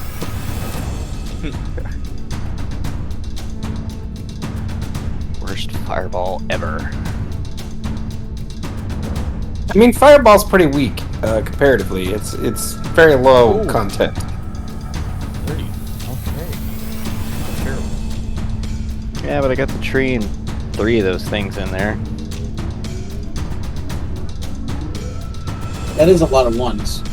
That is a lot of It is ones. a lot of ones. Okay, so you got the tree. You got one of wraiths. 30. Go ahead and put their numbers on. 1, Flacknor, we're buddies. 2,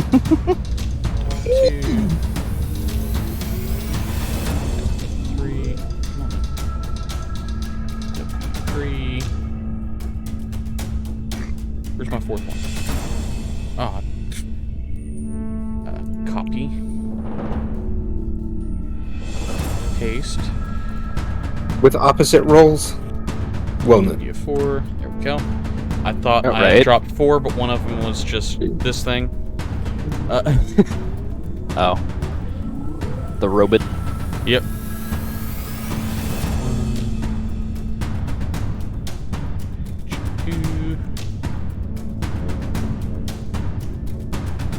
G3. By the way, if you guys haven't figured out, Omen has a temper.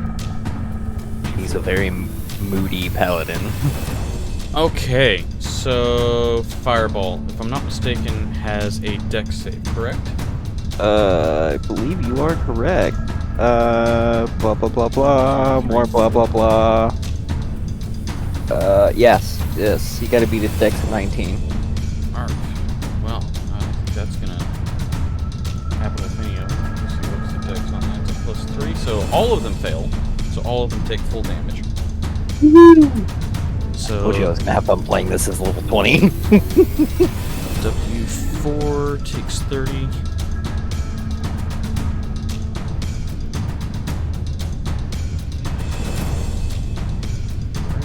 Just double check this.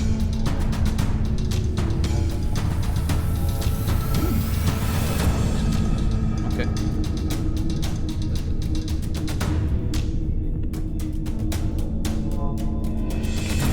W1, so it takes 15.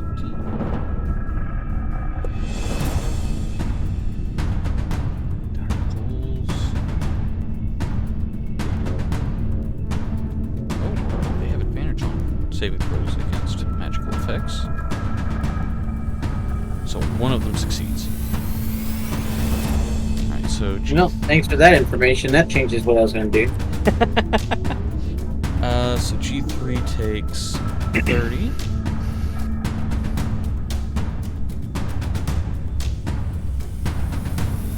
And G4 takes 15. So there we go. Alright. That's Now. Matt. Need everyone to roll initiative, and this is going to be fun, because this is going to be a really packed board. Oh, Ragnar, I got the same thing. How do we determine what? What's funny is he has a +1, I have a -1. So That's how you determine That's it. how you You go determine it. first, Okay, I kind of figured. because you got a +1, so... wait, no, he's got a +1. Omen's got a -1. Flagnar goes before me. Oh, Flagnar, yeah, that. Whatever he said. Okay, so...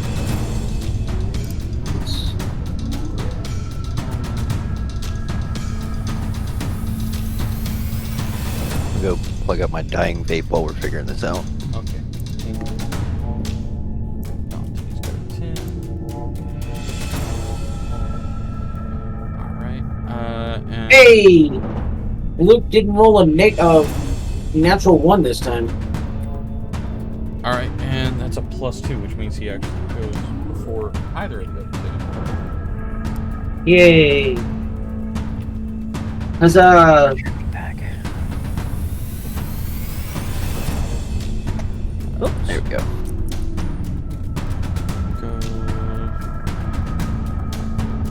Oh, that's too far back.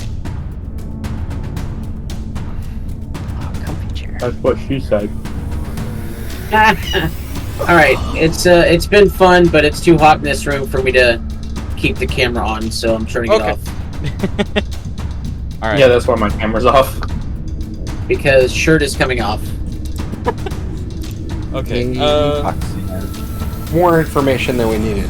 Just putting it out there.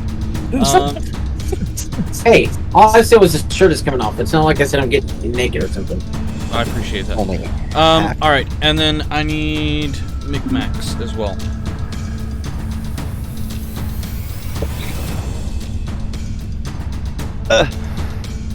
Hey, I'm back. Sorry. Hey, welcome back. Hey, cool. Roll for initiative. Yeah. 24 for initiative. That makes sense. My internet isn't back up yet, but I do have my phone Wi-Fi. So, if one of the DMs or gracious gods of this campaign can roll my initiative, I will gladly participate until my apartment Wi-Fi comes back up, so I can get back on my computer. Yep, I got you, brother. 1 second. All right. Yeah. You guys do my rolls. I will be here to roleplay. Yep, just tell us what you want to do, and we will do the rolling for you. Roll for roleplay. Let's do it. Red, just to give you an idea what's going on, we went to Yes, please catch me up. the actual library portion of that floor we were on, and Okay. Tinker looked at the door that was down there and saw a courtyard with a tree that had a scar in the center and black oozy stuff all around that courtyard, and his brother calling to him from the tree. I peeked my head in, seeing him being drawn towards it, and I hear my dead wife speaking to him. Oh, no. Okay. Immediately shoot Eldritch Blasts at it because I'm a moody paladin like that. Yeah, screw that. Get out of my head. Yep. Blast I feel that. Really do anything because the tree healed itself. Flagnor decided to waltz in and got entranced by said tree from his In grandmother. fairness, Flagnor was trying to stop Tinker. Yeah. All Got I can hear grappled. is, in my defense. He got grappled by the tree. As soon as Omen saw that, I cast Fireball on the back of the courtyard to try and encapsulate the tree without hitting Flagnor. And now we're looking at All right. Okay. I do some need raids I and do some need other initiative things. from Micmac. It's a 24. Oh, okay. So, yeah. Until I can get my computer back up, go ahead and roll Milo's initiative and put him in order. We got you. I know he's I already really did. high initiative. Yeah, There you but go. I rolled a 5 and a 3 on your Yeah, so you got a 16. for your. Yeah, you got a 16. Because I rolled a 5 and a 3 for your advantage. All right. Hey, thank you. So, All right. Okay. Fireball Weird. has gone off. Yes. I was gonna say you got the damage for it. What feat gives you For- advantage? For the fireball? Yeah. It's a Yeah, weapon I've that already he gets. put it on Dagger of everybody. Warning gives him advantage on initiative. All right. So that brings us to Micmac. You get the start off. Oh boy. So I don't know if you can see what's going on. If someone wants to share their screen so that I got you. Share screen. 20. Do that Come on, thing. PC. There you go. awesome. Getting internet reconnected was way too expensive. But it's D&D. I have to be here. All right. So looking over the room, there are 4 wraiths and 4 dire ghouls.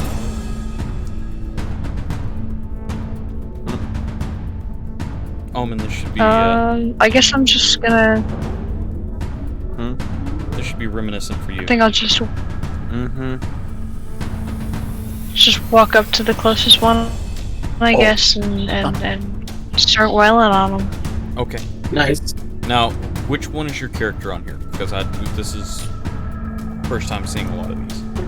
I don't. Is yours Doctor Strange? I'm not sure which. Barbarian. Oh, barbarian. Okay. Yeah, Well, mine's that, the is that a female Stater, barbarian. though? No, that's Yeah, Spike's it's a barbarian. satyr. What's this thing down right? I don't see her character that's token on hers. here. It's her down there. Down where? Bottom Down right right. of the map. Oh yeah, there she is, way down far right. Oh yeah, right there. Alright, so walking in the room, the nearest one would most likely be this one. Okay.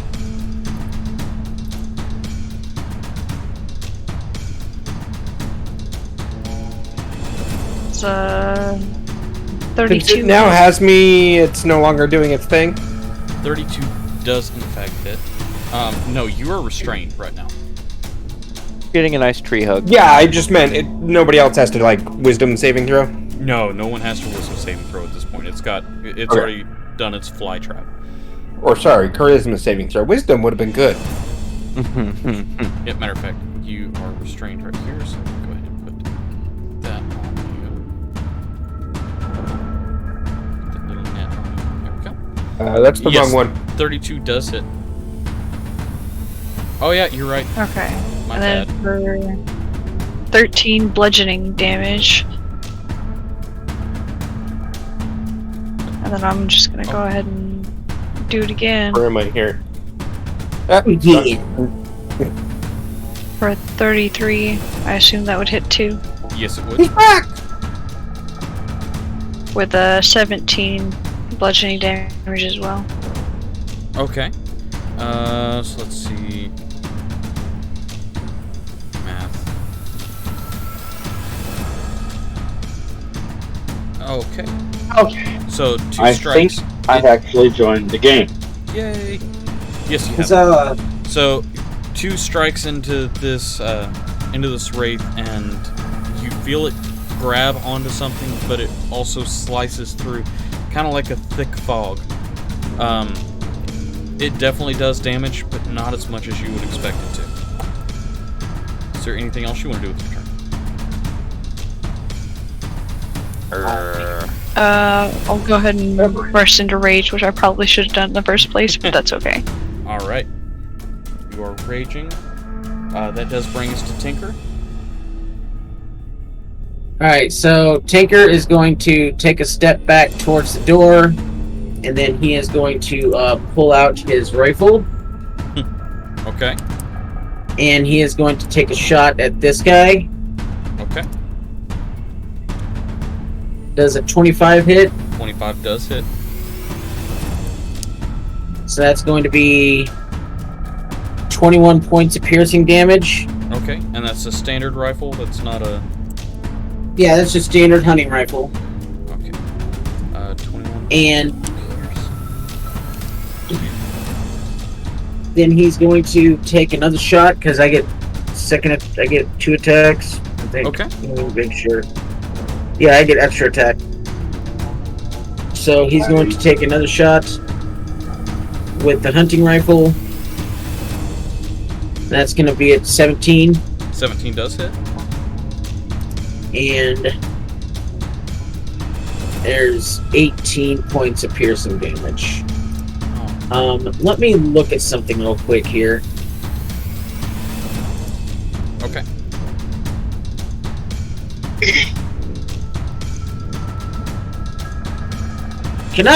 Would you allow me to backtrack and do something in between those 2 shots? What would that be? A branding smite. Okay. Because it says the next time I thought it was just melee, but it says the next time you hit a creature with a weapon attack, it doesn't specify that it has to be melee. Okay. So I'm going to, in between those, I'm going to use a bonus action, to do a 2nd level cast of Branding Smite. Okay. So that the second hit deals an additional 7 points of radiant damage. Radiant. Alright. Just check something here. Okay. And that will be the end of Tinker's turn. Alright. And then you've also got your construct, Oh yeah, Puppy Dog. which you keep forgetting about. And Puppy Dog is going to run over, and then he is going to attempt to bite the thing that Master was just shooting at. And that is going to be that's going to be a 17 That'll hit. for 9 points of force damage. Force damage. Okay. Very nice. right, this thing is definitely looking hurt. The fog's starting to dissipate off of it, and it's becoming less corporeal. You keep using these big words. Alright, that does bring us to Dark. I didn't know it was a corporal. Darkghoul 1's turn, which is going to... Oh, it's a dire ghoul? Yes, it is. Nice. It is going to run up and attack the restrained creature. With its...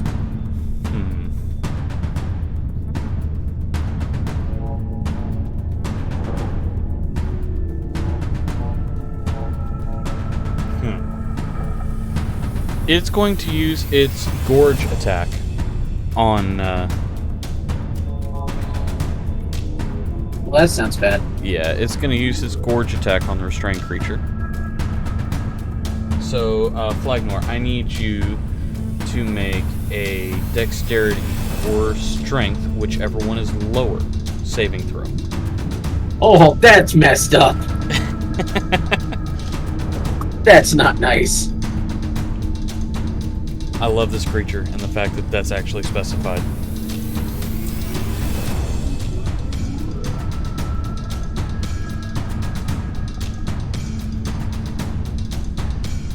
That's not a spell, is it?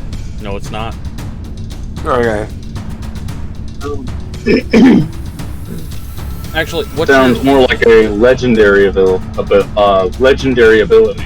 No, it's just a normal action for this. Actually, what is your size? Medium. Okay, good. Yeah, go ahead and make your... I'm an elf. Oh, that's I did. a 7? Yeah. Oh, okay. So you are now swallowed by the dire ghoul. What? Ah! So you are Well, it's been fun, everybody. inside of the dire ghoul. You may still attack the dire ghoul, but not anything else. And at the start of each of your turns, you take 7d6 acid damage. What? 7d6 what? Acid damage. And the ghoul regains that many hit points. Oh, of course he does. Resistance to acid would be nice here. Yeah, the target may repeat the saving throw as an action, ending the effect on a success. Oh. Ooh, that hurts. Yeah, it does. That Alright, hurts. so that ends Darkghoul 1's turn. We're going to go to Darkghoul number 2, which is going to now run up to Tinker, which will draw an attack of opportunity from your construct. No, really? Mm-hmm. Alright. So when he runs past, the dog. You're talking about the dog. Never mind. So Yeah, the that was good to know. so the dog will try to do a side swipe bite. That's a 30 Okay, yeah, that definitely hits. for 12 points of force damage. 12 points of force damage. 2. Alright. Nice. All right. So what is Darghoul? What is that Darghoul gonna do to Tinker now? It is going to... What size are you? It's a rock gnome, so he's small. Small? Okay, it is going to attempt... I think. It's going to attempt the same I thing. mean- So, Dex or Strength, whichever one's lower. Whichever one's lower. Yes. Ugh, my Dex is lower. Stupid thing. So Hey, that's a 22. 22. Alright. You successfully save and are not swallowed by the Darkghoul. You also take no damage. I'm swallowed by a dire ghoul? Yes, you... Darkghoul. Yes, a dire ghoul. Alright, that brings us to... So am I not restrained by a tree anymore? No, you're not restrained by a tree anymore. It held you long enough to be swallowed. Okay. Alright, that brings us to number 3, which is going to run up and attack the barbarian. What size are you as a satyr? A medium? Micmac? I think so, yeah. Okay. I think I'm medium. Then I need a dex save from you as well. Man, screw these Darkles. You said a dex save? Dex or strength, whichever one's lower. Yeah. I mean, for a barbarian, it's probably going to be Dex. Okay, I have advantage on those. It's a 13. Alright, it's a 14 saving throw. Which means that you are also now swallowed. Oh, yay. Yes. No damage as of yet, but at the start of your turn. Yes. Alright. That does bring us to D-Wilds. Oh.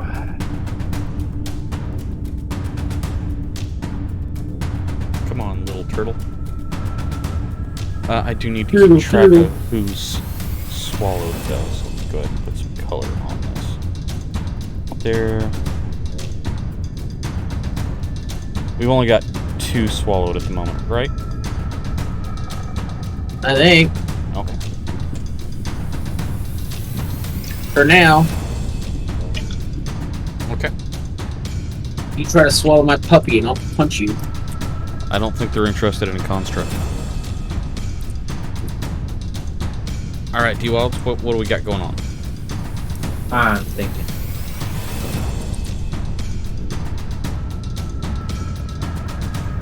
Question. So I'm looking at my saves and all that. And I see my modifiers. It also has a little green thing that says +5 on saves. Do I add that on top of? You would click the saving throw if it has a higher proficiency. Oh, okay. Yeah, it should do it. If you're on D&D Beyond, it should do it automatically. Okay, cool. I'll do that next time. Just to see math. That was a 2. A I'm 2 gonna set it at 2. For... Oh, you're gonna set it to? Yep. Like, I'm sorry, implant or sew? So. With a 2? Okay, what? Yes, Okay. with a 2. Okay. Let me find one. Gosh, what is happening? Oh, wait. Showing teeth. I don't know. Not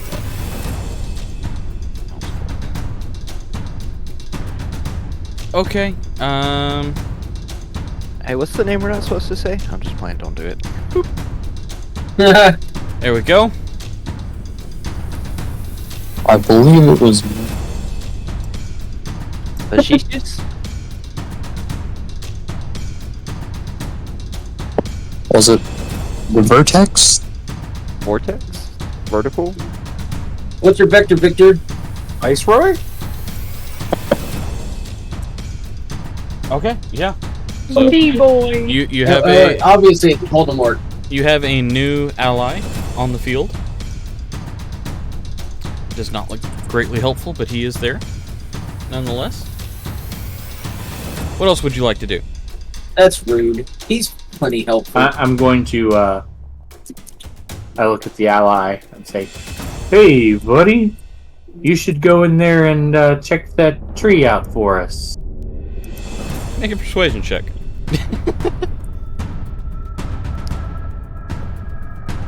Ally doesn't mean he's just going to do whatever you say. But 18. Yeah, I'll go check that out.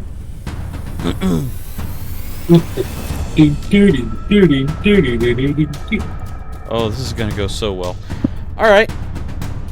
Anything else you want to do?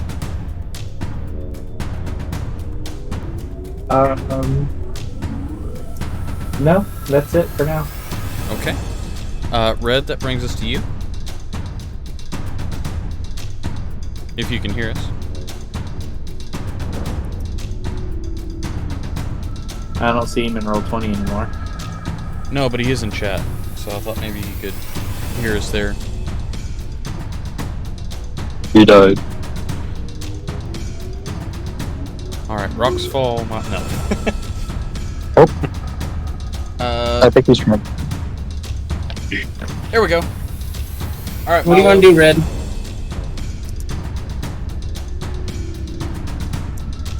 We can hear Where do you. you see him? I can't hear him. Here he is. Oh, Milo. Alright. Oh, you guys can hear him? Because I cannot.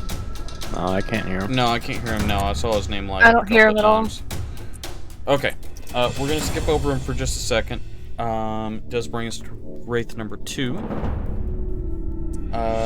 With... Okay. Really nice if... There we go.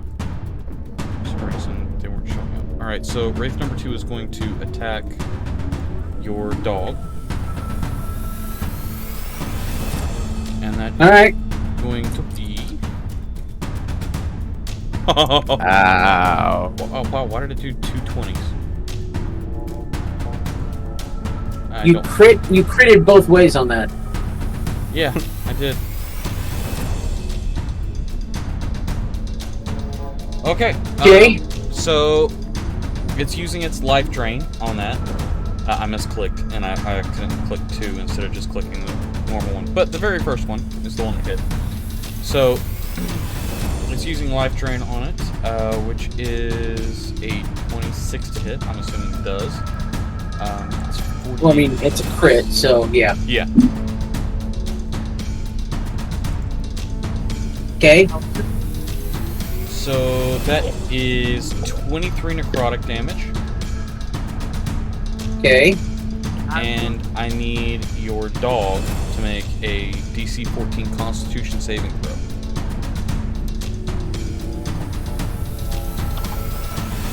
How about a 22? That'll work. You get to remain at your proper hit point maximum. But it took away 40 points of necrotic. It took 40 points of necrotic damage. No, oh yeah, it did. It took 40 points of necrotic. Holy cow, I forgot that was a crit. Yep. Okay. You didn't forget nothing. I did. You lied to me. You almost got away with 20 points. You hadn't said anything.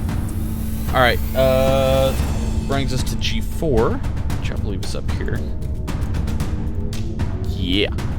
Alright, G4 is going to run down and attack this commoner with its swallow attack, or gorge attack rather, which I'm going to assume will probably hit. Very unlikely that it won't. Dang it, I keep hitting the 2. 4 plus... Oh wait. DC 14 dex. So this is actually on the commoner. So that 4 fails. Alright, so now this is swallowed as well. Be nice if I came with that. There we go. Add the colors. Alright, that brings us to your metallic servant. With Flagnor and Omen on deck. So this guy is being held by this guy, right? I'm sorry, what guy is being held by what guy? This guy is Yes. being held by this guy, right? No, he's inside of this guy. Okay. So, alrighty. We're gonna try something, and it's probably a terrible idea, but we're gonna try it anyway. I like it. So, you guys see Luco kind of bend his knees, kind of squat down, and then he's going to jump up in the air, and he's going to land right in the middle of these 4 creatures. Okay. So he's going to land right there, and all 4 of those creatures must make a... each of those creatures is pushed to an unoccupied space within 5 feet of it, and then must make a DC 25 dexterity saving throw. So they're all pushed 5 feet away. Yeah, they're all pushed 5 feet away. And then, but that's regardless if they make the save or not. They're still pushed 5 feet away, and they all must make a DC 25 dexterity saving throw. Okay. Let's see. So drag this along with them because it's there. They're stuck to. Alright, so pushed back there, we've got a 14, a 9, a 20, and a 3. So the 14 on the Wraith. You said dexterity? Yeah, dexterity of 25. Okay, so that's a 17. And Darkles. One has a critical success. Everyone else fails. Right, but is the critical success higher than 25? It is not. It's a 21. But is a crit success always successful regardless? No.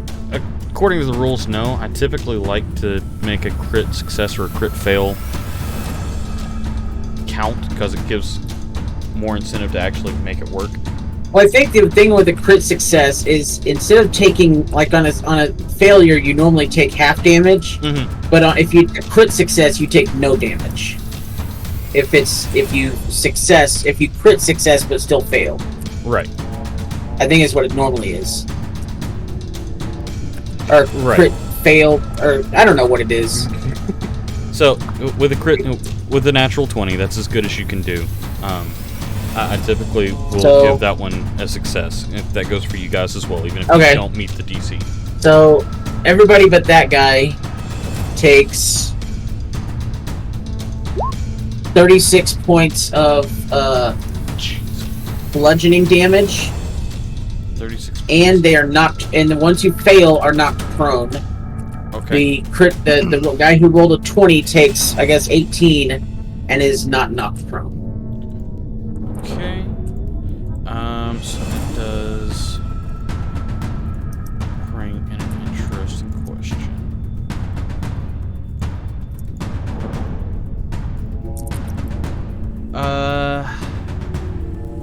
Is that considered a magical weapon?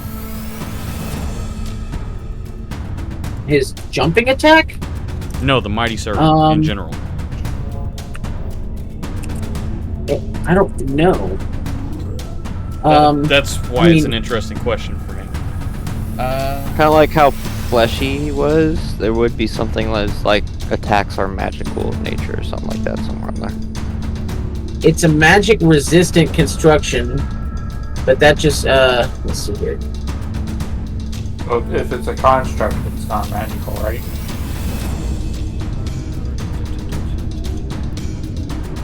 Okay. Some constructs are magical. Yeah, looking at the stat block, it doesn't say it's magical. I just needed to find that out for sure. Okay, so 36. Okay. So we've got Dark 2. And then we got Chap 1. Okay. G3.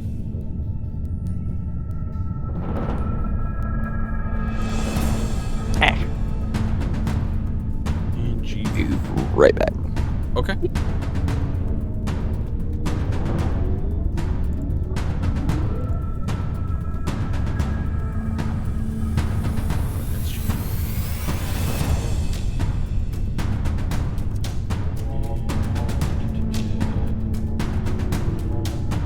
Okay. Anything else Luco is going to do with its turn? It can only do one thing, so one action, so that's it. Okay. That brings us to Flagnor with Omen on deck, who just walked off. Okay. Well, I guess that hasn't killed anybody yet. No, he's not. We're gonna have to play for him.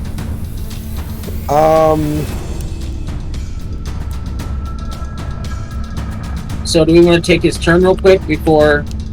Let's let Trap take his, and we'll take Red's. Well, I mean, the reason I say that is because Trap's about to take a crap ton of damage. So I didn't know if we want to do Red's turn before. I just take 7 damage, right? No, it's 76. Oh, 76. You're right. Yeah. Do you want to? Yeah. have Red Milo Well, because go there's first, or do you a want to chance go? that Milo could get him out of that if he. I doubt that he would run all the way in and attack one of the farthest from him creatures and kill it. This is true. He doesn't have to. He can do range damage, and he was hiding, so he can do sneak attack. Okay, but would he pick that particular one? I mean, he's a smart guy. He would see that his friends got swallowed by this thing, and one would assume he would try to get them out. Do what now? I mean, he is a pirate, though. All right, so we'll just Okay. go ahead and Whatever. have Flagmore run his turn. Okay, so 76. I'm just trying to stop him from possibly dying. Is all. 76 won't kill me. It'll suck, but it won't kill me. 6, and there's 7. So, 21 points of acid damage. Okay. I'm still over 100. We're good. So, you can either attack the creature, or you can repeat the saving throw as your action, and end it on a success. Regurgitation.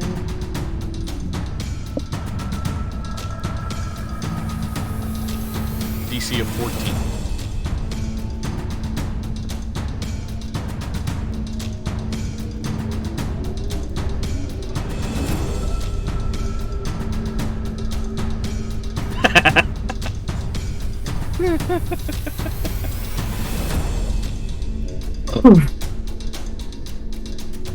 Depends whose perspective you look from.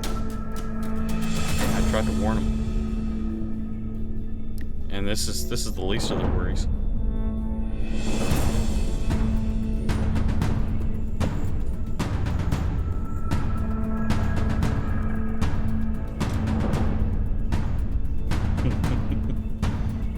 Okay, here's a question. Thunderwave.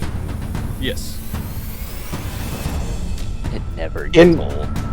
In theory, it does a 15-foot cube of damage, but I am inside of this creature.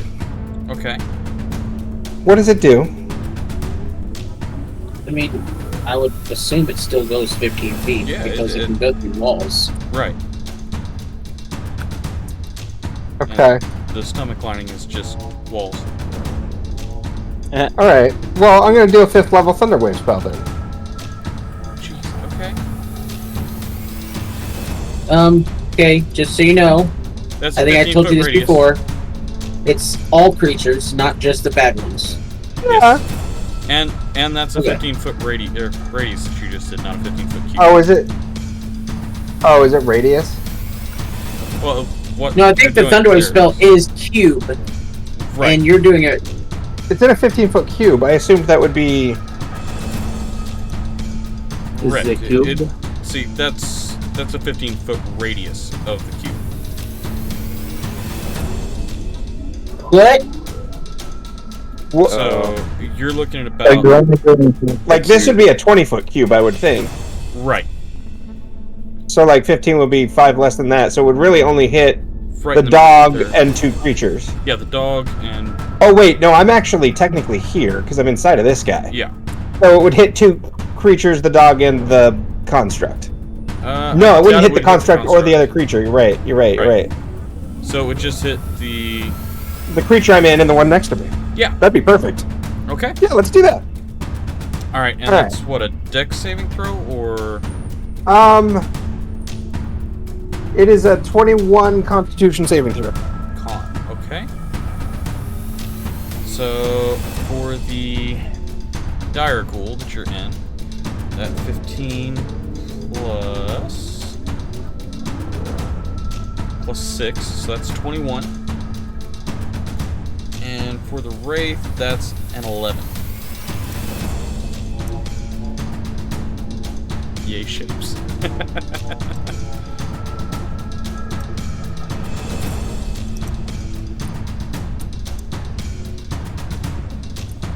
Alright, so for the 21, does it take any damage? Or does it take half damage?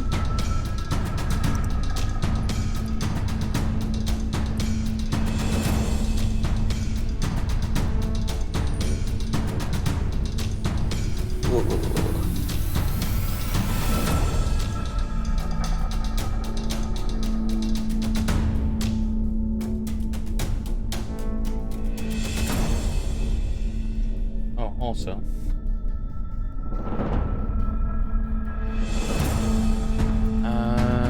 That was 21 points of acid damage to you from G1. So I need to give it back 21 points. Oh yeah. See, that's the other reason I was trying to go before him, was so I could hopefully stop it from.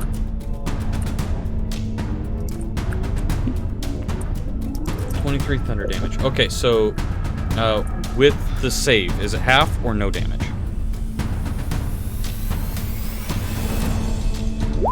You're muted. Oh, I actually bumped my mic. Sorry, it's half. Half. Okay. And I didn't mean to click it again. That was an accident. Okay, so 3 we give it 12. Okay, and then the Wraith takes the full damage.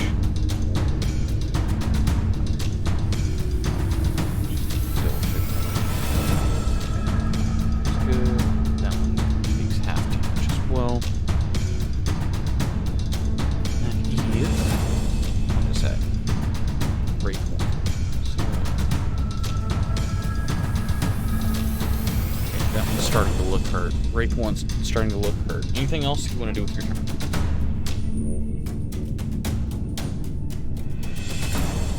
Simply.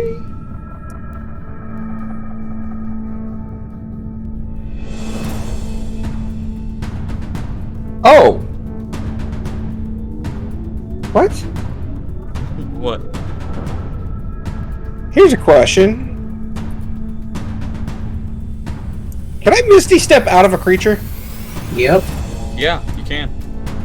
Let's do that! 10%. Smooth. Alright.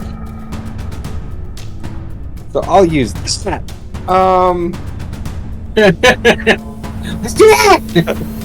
I'm assuming that counts as a bonus action and not It is movement. Yeah, Misty Step is a bonus action, correct. Okay, so how far can I go with that? 30 feet. 30 feet.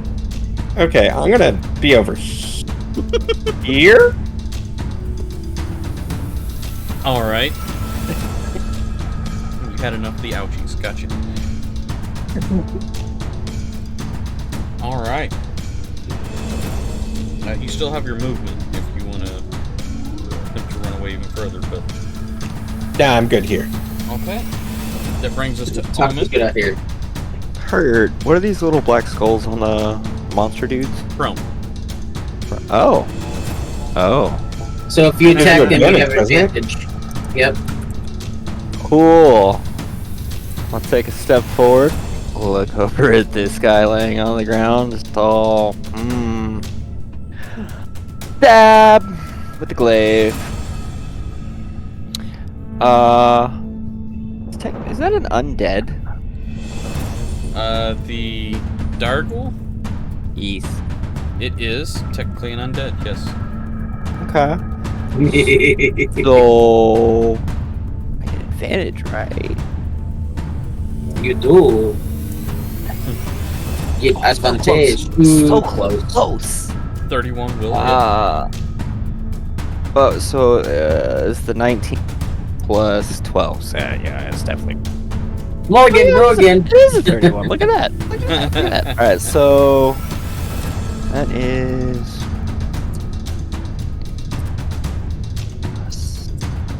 That. And because it's an undead.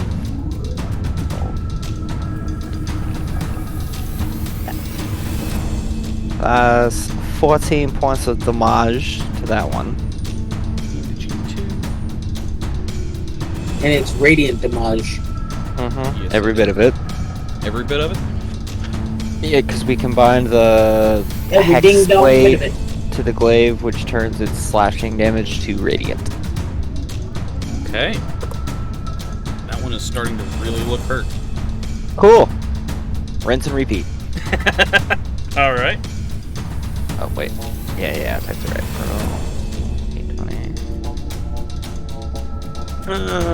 Alright, so 12 plus 12, 24. Yeah, 24 will hit. Cool. We're gonna...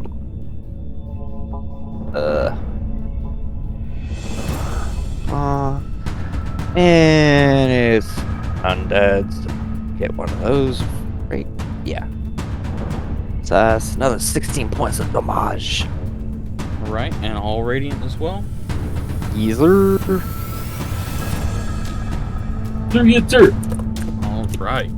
This thing is starting to peel in pieces on the ground as you watch the radiant damage start to burn away at the undead flesh. Sweet. What do I have?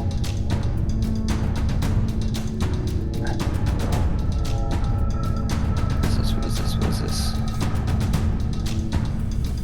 Sound says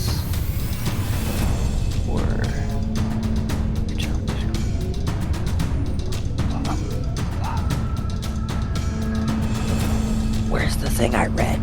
Dang it. So much stuff to read through now because it's level 20. Where are you? Something about 2 on attack turns. Stuff. Once where you take attack action on your turn. Cool. So alright, I have... I don't know what it's from, but I have an extra attack, which is those 2. And then if I go to... 2-weapon fighting or from the... So there's 2-weapon fighting, but when I go to features and traits... Oh, okay. Features and traits. You got a feat that allows you to have another attack. Right, yeah, so I just wanted to make sure that was clear, so technically I could take 3. Yep. Cool. Obviously rinse and repeat. Okay. Poke it with a big stick till it's not there anymore. Alright. And it's still prone. As long as you don't crit fail, you hit it. Cool. Oh man, plus, what is it, 12? Yeah, she's got a 14 armor class. Oh, cool. That definitely is not high. Yeah, that hits. So that is another bit of stuff. 6. And it's not dead. 9 more, 10 more points of damage. Alright. Starts to burn away at the flesh and you start watching pieces of it fall off. It is barely alive. Or unalive, I'm not sure. Hits at it. Alright, that brings us to Wraith number 1. Let me figure out which one that is. It's this one. It is going to run up and attack the one that was just wailing on the dire ghoul. Let's see here. And is going to use life drain on you. That's a 9 to hit, so I'm gonna assume that misses. He definitely misses. Alright, that brings us to Dante with Wraith number 4. Why couldn't you touch me? You said the ones with skulls are prone, right? Yes. Yes. Dante's gonna turn to the creature on his left and use the flail on it. Okay. Lily. That'll give you advantage. Right? Alright. The first one is a nat 20 for 38. Nice. Okay, that'll hit. It's gonna be hurt. It's gonna be hurt good. Would the damage that I choose also be doubled for this? As long as it's dice.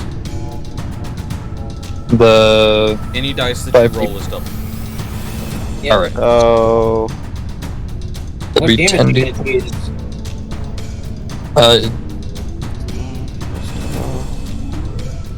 You said these are undead, right? Yes, they are. Yes. Oh, I don't have radiant. You have I'm fire. gonna go with. I do have fire. So his roll was 2d8 plus 12. The 2d8 was a 6 and an 8. Those two would be doubled. Okay. Should be plus the 12. That was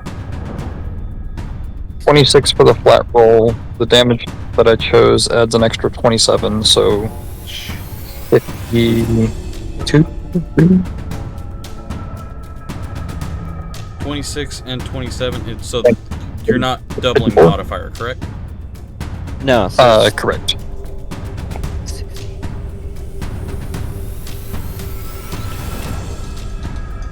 34 for the flail, doubling the dice.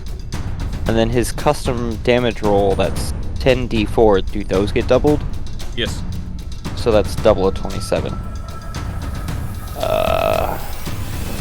54. Okay. How do you want to take that one out? Nice. I'm just gonna bring my flail over the top of his head. All right.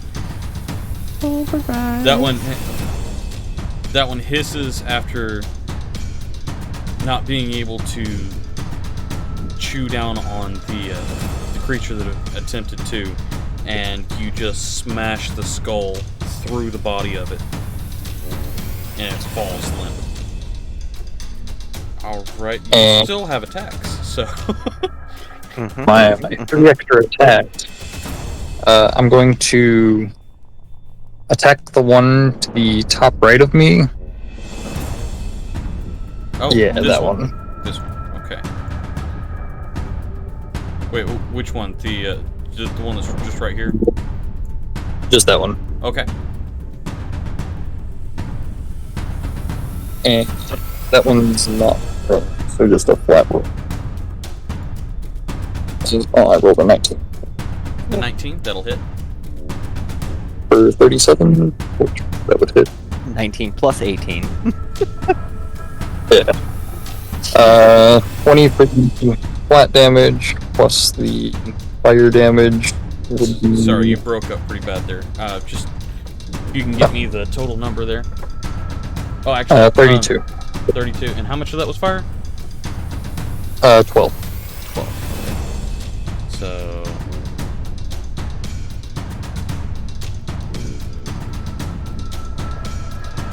And it's still standing?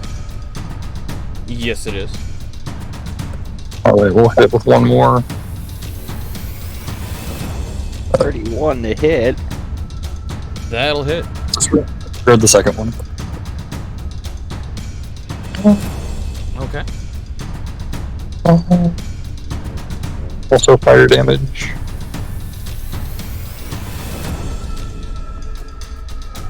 34? 34 points of damage? Or 33 33. Okay. points of damage. 17 of which are fire. 17. Okay. So... Let me make sure... Oh, yeah. Okay. Yeah, so... How do you kill that one? After I bring the flail on the top of the previous one, I'm gonna do a side swing to the side of it. Okay, so you crush the skull of the one who fling the blood and gore from it around and dissipate the fog that creates this other creature. That is 2 down. And if I'm And that's only... not mistaken, you still have another attack, don't you? I have 4 per action. Okay. And that's 3, correct? That you've done? Yep. 1 there and 2 against the Wraith. So what's your next attack? I am going to move over. Okay. Okay. For, again, another attack. Yeah. For 27? 27 will hit.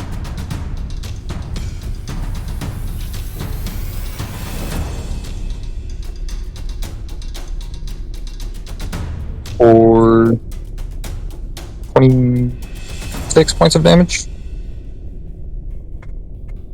9 of which are fire. Okay.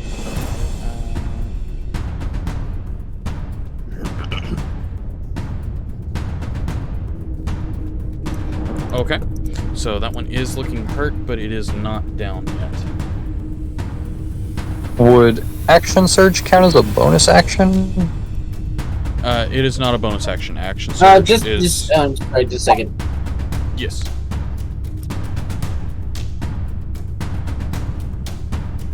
Action surge is not a bonus action. So it's Okay. just something that you can do to trigger your action. So I do have a Great Weapon Master attack, which is on my turn when I score a critical hit with a melee weapon or reduce a creature to 0 hit points with a melee weapon.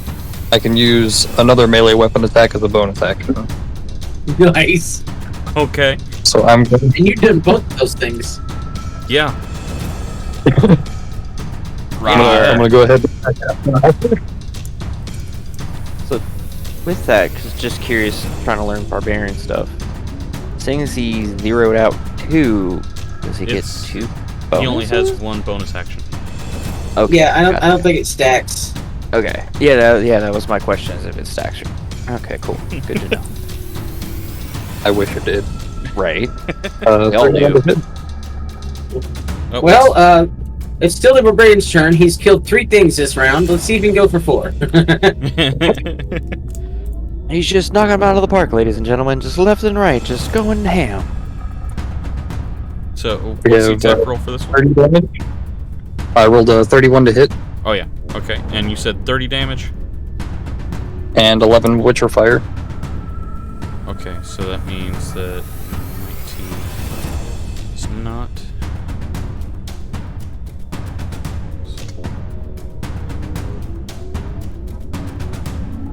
Okay, it is barely still standing.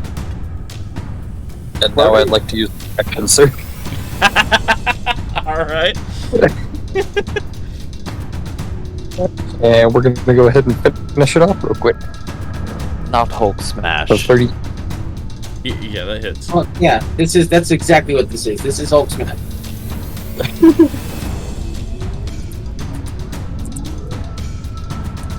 Ooh, that's 31. amazing. Alright, so how do you finish this one off? Or we're gonna go for another overhead swing. Okay, another overhead swing. You just watch as basically this Goliath comes into the middle of this group and just starts doing the shot put from the Olympics with the creatures in the way. You still have 3 more attacks thanks to your action surge. I'm gonna go ahead and move up to the one with disadvantage here, or with that's prone here. Oh, Okay. Jesus. No Action critical. surge gives me 3 more attacks. Action just got surge 4. gives you another action. Another... Yeah, And he so a has whole other 4 attack attacks round. per actions. Jeez. Yeah. 30. But what's that? 36 to hit. 36 does hit. So question, with him getting that new action and he zeroes out another one, does he get his thing again? No, there's no. There's Okay. only 1 bonus action per turn. Okay. But Just had to be I sure. love action surge. Yeah, I see that. I kind of think I'm barbarian now. Well, That's fighter. Oh, Jesus, okay. something that you guys said that kind of gives me an idea. Hulk smash. What if you had a barbarian and monk build? Oh yeah. Whereas the powerful barbarian, but just using your fists. So it literally is Hulk smash. But make sure you add at least 1 level of fighter so that you get action surge. Yes. Yep. It's just Cool. because when Barbarian fighter monk. because you have action surge, and that also stacks with flurry of blows. Oh my god. How do you think about that? Okay. so What's the Damage. amount of damage? 31. 31. How much of that's fire? 14. Okay. Oh wait, no, it doesn't matter on this one. 31. Okay. Okay, it is still up, but it is definitely looking hurt. And it's still prone, right? Yes, it is. Alright. Alright. That was just like his second or third attack. Doesn't he have one more left or something? He has 2 more. Oh, yeah, of course. Yeah. So we're just sitting back like, alright, have fun. Yeah, he literally just, at this point, he's just walking in there with his, spinning around with this thing, just whacking everything. Like a Goliath. Now for 35 damage. Oh man, it's literally like is fire. playing a barbarian on Diablo. Just whirlwind. Still up. Spin to win, baby. Oh, another crit. Oh, and I didn't even roll it at advantage. Oh my gosh. Okay. How much? A lot of damage. Just the crit alone is 20. Jeez. Okay, well, it had 20 hit points, so how do you want to finish this one off? And also, Micmac, you are spit out before you had a chance to take damage.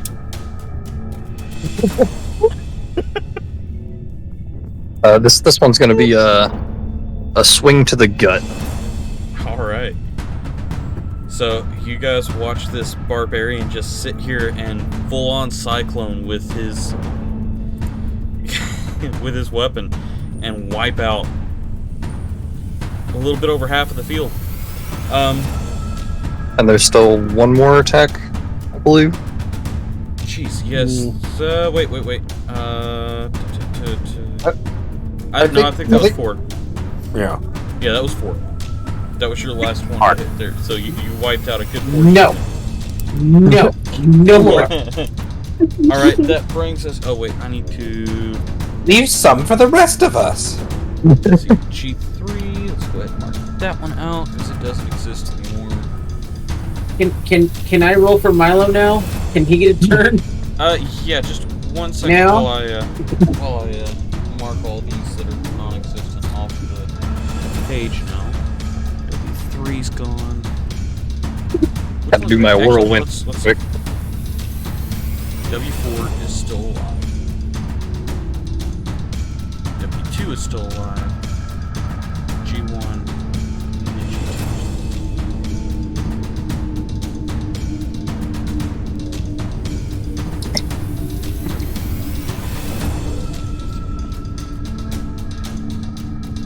Okay, yeah, go ahead. Do Milo's. Okay, so if I remember correctly, last turn he hid behind somebody and yelled, "Get him!" and then did a hide action and rolled like a 32. Yes. So he should be hidden. Mm-hmm. So he's going to pop around the corner and he's going to see this guy right here in front of Tinker and beside Omen. Okay. And he's going to pull out his hunting rifle. Okay. And he's going to take a shot at that guy. Okay, now remember he is prone, so at range it is disadvantage. What? He's prone. He got knocked prone by your construct, so at range it's disadvantage. If it's close combat, it's advantage. Okay. Whatever. He could move disadvantage. Up, he could move up and attack him with something other than the rifle, and it would be disadvantage. Alrighty. Yeah, we'll move up and get the advantage, and he'll hit him with a dagger. Okay.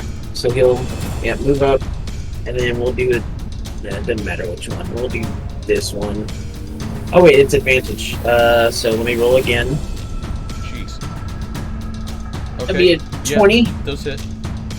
That hit. So, and it's D4 plus 7.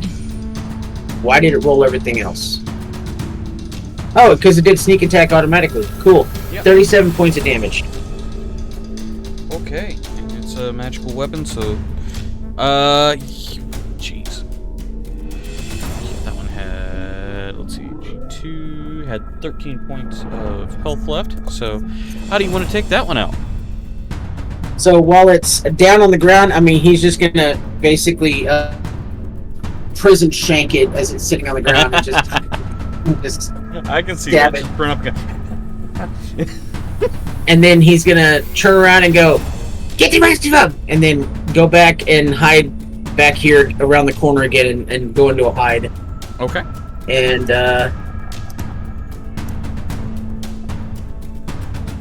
roll 33 stealth. Yeah.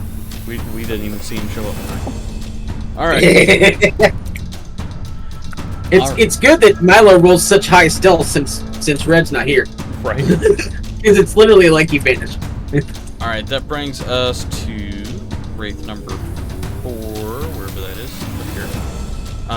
Which is going to run over here and is going to make an attack against. Nah, I don't think he's gonna do that. It is. It in fact is. So it's going to make a live train attack against you, which is 20 plus. Nope, it's not gonna. So.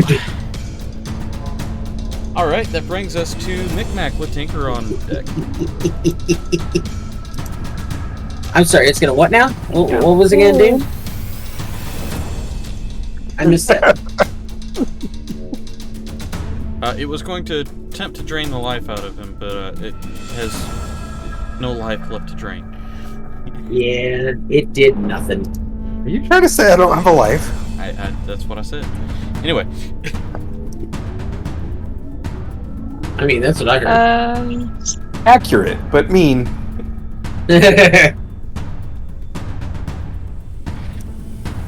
Cypher's just gonna run over to the monster to the right of her. Okay. And then just attack with the flail. Okay. Go ahead and roll your attack. Or, yeah. 26. 26 will hit. Okay.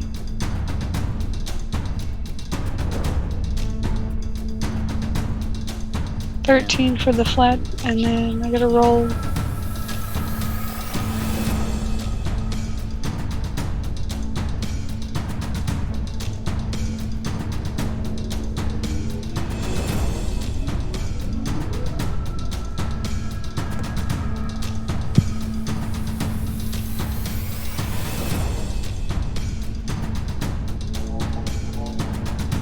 And 10, I guess, fire damage. Okay.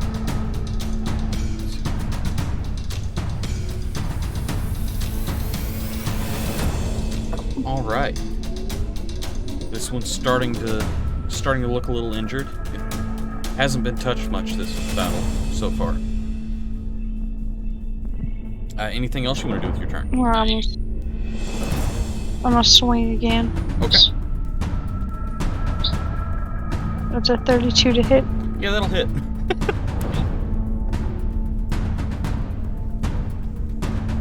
Uh, 14 to flat with...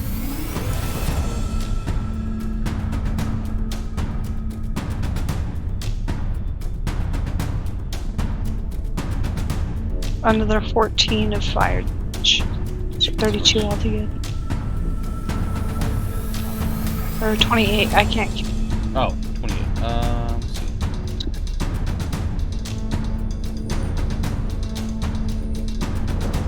There we go. Alright, anything you want to do with your movement or your bonus action?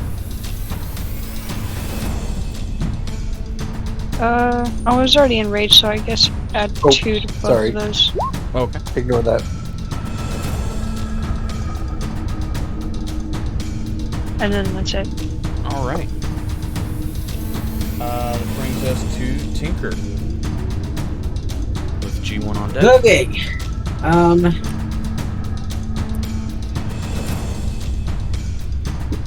So Tinker is going to let's see here. Nobody else is is still prone.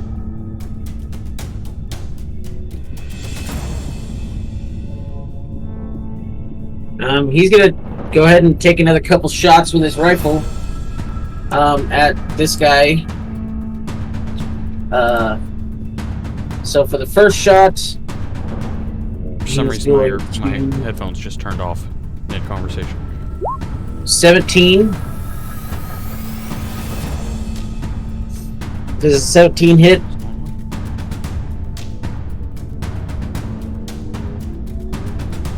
It either does or it doesn't. There we go. All right. Cleared that up. Now I can hear you. So, 17. Which one are you striking at? The one beside the puppy. This yes. one? Okay. That, I believe, does hit. Let me just double check. Okay. Yes, it does. So it's going to be, let's see here, 22 points of piercing damage, but then I'm going to use Arcane Jolt Okay. to have it do an additional, I'm going to use one of my Arcane Jolts to give it an additional 13 points of force damage. Alright. Very nice. That officially makes it And a then- magical attack, so that is 35. Well, I mean, the hunting rifle is already magical. It is? Yeah, Okay. my hunting rifle is. Because I infused it. It's one of my infusions. Okay, perfect. So, and then for my bonus action, once again, I'm going to do a branding smite. Don't waste your spell slot. Alright, so how do you want to take that one out? I guess just, if it has a head, I'll aim for the head and yep, snipe it through an eye. If there was brain matter to pop out of that, you watch it just kind of vaporize. Oh, isn't there another thing out there, though? Yes, there is. Okay, so I will still go ahead and do the bonus action. Okay. You have this another... one and this one. Oh, I forgot about the one that... This is the one that likes to suck people in, isn't it? No. No. It's the dark one. Okay, Yep. I'll focus on the one that likes to suck people in. Okay. So I'm going to do the let's see here, bonus action. The branding. Hold on a second. What is this? Oofta. All right. I'm going to do bonus action, and this time I'm going to do Vanishing Smite. Okay. And next time you hit a creature with a weapon attack. And so we're going to do another weapon attack. That's going to be a 20. Yeah, that'll hit. So it's going to do 22 points of damage. But thanks to Vanishing Smite, it's going to do an additional... Let's see here. 23 points of force damage. So the 22 is piercing, the 23 is force. Is it still alive? It is. Barely. Does it have less than 50 hit points? Yes, it does. Then, it is banished to a different plane of existence Okay. than the one you're on. The target disappears, returning to its home plane. If the target is native to the plane you're on, the creature vanishes into a harmless demi-plane. While there, the target is incapacitated. It remains there until the spell ends, at which point the target reappears in the space it left. How long is the spell? 1 minute. Okay. You have got 10 rounds where that is no longer on the field. Is that from this plane? It is. Okay. Okay, so it'll be back after about a minute. Yep. And that is the end of Tinker's turn. Now comes Fluffy Dog, and he's gonna run over and try to bite that thing. Okay. Let's see here. Okay, he's gonna run over, attempt to bite it. So that's a 27, That'll hit. and that's gonna be 8 points of force damage. Okay. Alright. Anything else you want to do with your turn? Nope, that's it. Alright, so nearly killing this Darkle, you shove it off into another plane. Luckily, it's not one of the ones that had someone in its stomach at the time. Oh crap! I didn't think about that. Oh, speaking of which. I didn't even think about that. I'm sorry, everybody. Technically, if it was incapacitated, would it do damage? Yes, as long as it's still inside of, as long as you're still inside of its stomach, it will do damage. Once it's dead, it'll Acid is kick it still out. stomach acid. Yep. All right. Yeah. That does bring us to Ghoul 1, which is Oh, that would have been really bad if I had yeah, sent somebody to another plane of existence accidentally. for 10 rounds inside of the stomach of this creature. Yeah. Just come back to a corpse. All right, D-Wilds, you are up with Milo on deck.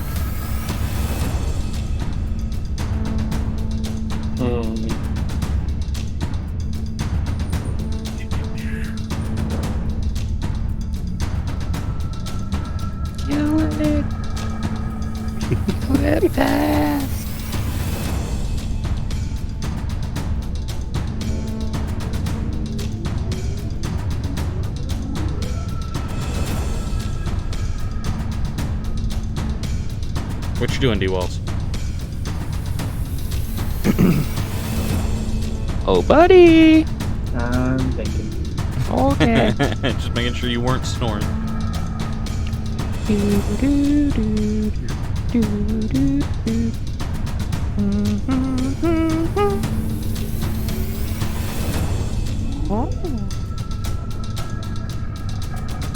To be fair, he is a turtle. Yes, so Thought he probably takes a long process time to slow. decide things. He's like a treant. To him, we're all the Flash. He's like a treant from Lord of the Rings. Oh. You youngins. Know nothing of Cecil. With his little, turbo V8 setup going on. So, Boy. I move over next to this. I ain't that young. Okay. Wait.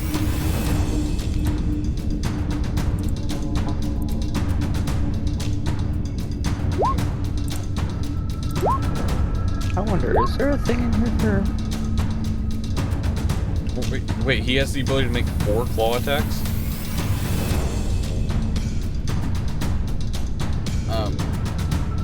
Yeah, all of those hit. Here, hold on. Let me. He's like, all those hit. Okay, so you can attack twice instead of once. Whenever you take the attack action on your turn, this increases to 4 when you reach 20th level. Okay. That being said, roll 4 more times for me, because you are flanking.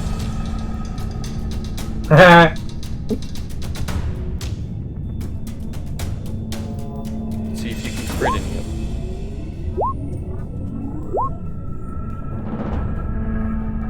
Okay. Okay, wait, hold on. I don't know if this is...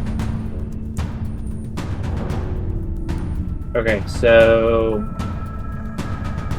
Let's double check this. That may have been where I messed up.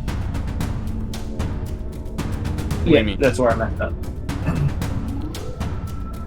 So my weapon attacks crit at 18. Crit at 18? Yeah. Okay.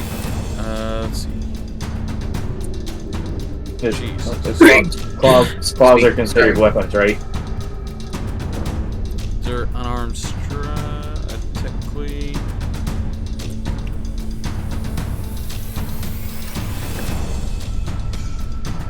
Let's see. We're gonna just double check that.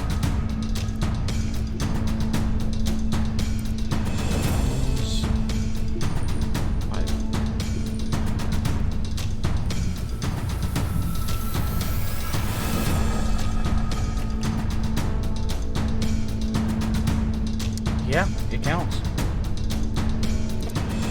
Okay, so I think that's 2 crits.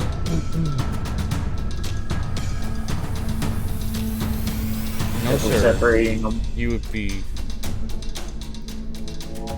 Oh well, yeah. I guess technically that would be 2 crits. Okay, so yeah. How do you want to take that one out? Yeah. It's going to be a fury of slashings. Okay. I'm going to slash it out of the Stab, distance. stab, stab.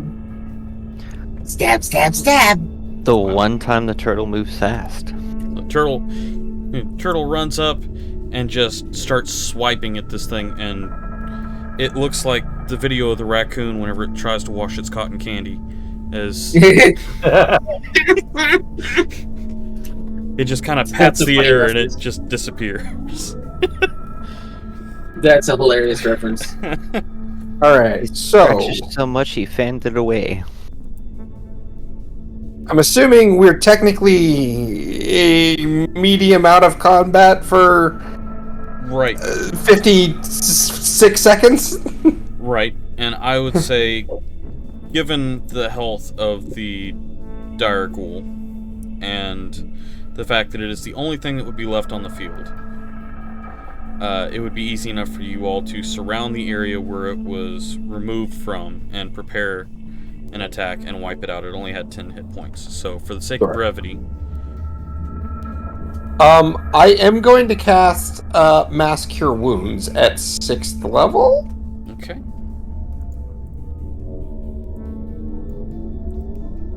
So up to 6 creatures get... What do you mean, am I sure? You didn't sound too sure about it. Oh, no, I'm sure. So up to 6 creatures get 38 healing. I know I need that. Anybody else who is injured can use that. I don't think there's more than 6 of us, including the constructs, but I'm not sure that got actually hit, because I know for sure Milo didn't get attacked. I didn't get hit. I'm good. Dante hasn't. So in theory, I think everything else is less than 6 creatures, so 38 health for everybody. That feels nice. Alright, so as you strike down this last creature, the tree withers and crumples to the ground. And that is where we're going to pick up next session. We say we made camp to try and get a long rest. I was thinking, actually, it looks like there's a door here, yeah? Yeah. So maybe we can make a long rest inside of here and obviously have guards. Yeah. We can I only certainly need 4 hours, so I can do 2 of the guards. we can certainly attempt that next session.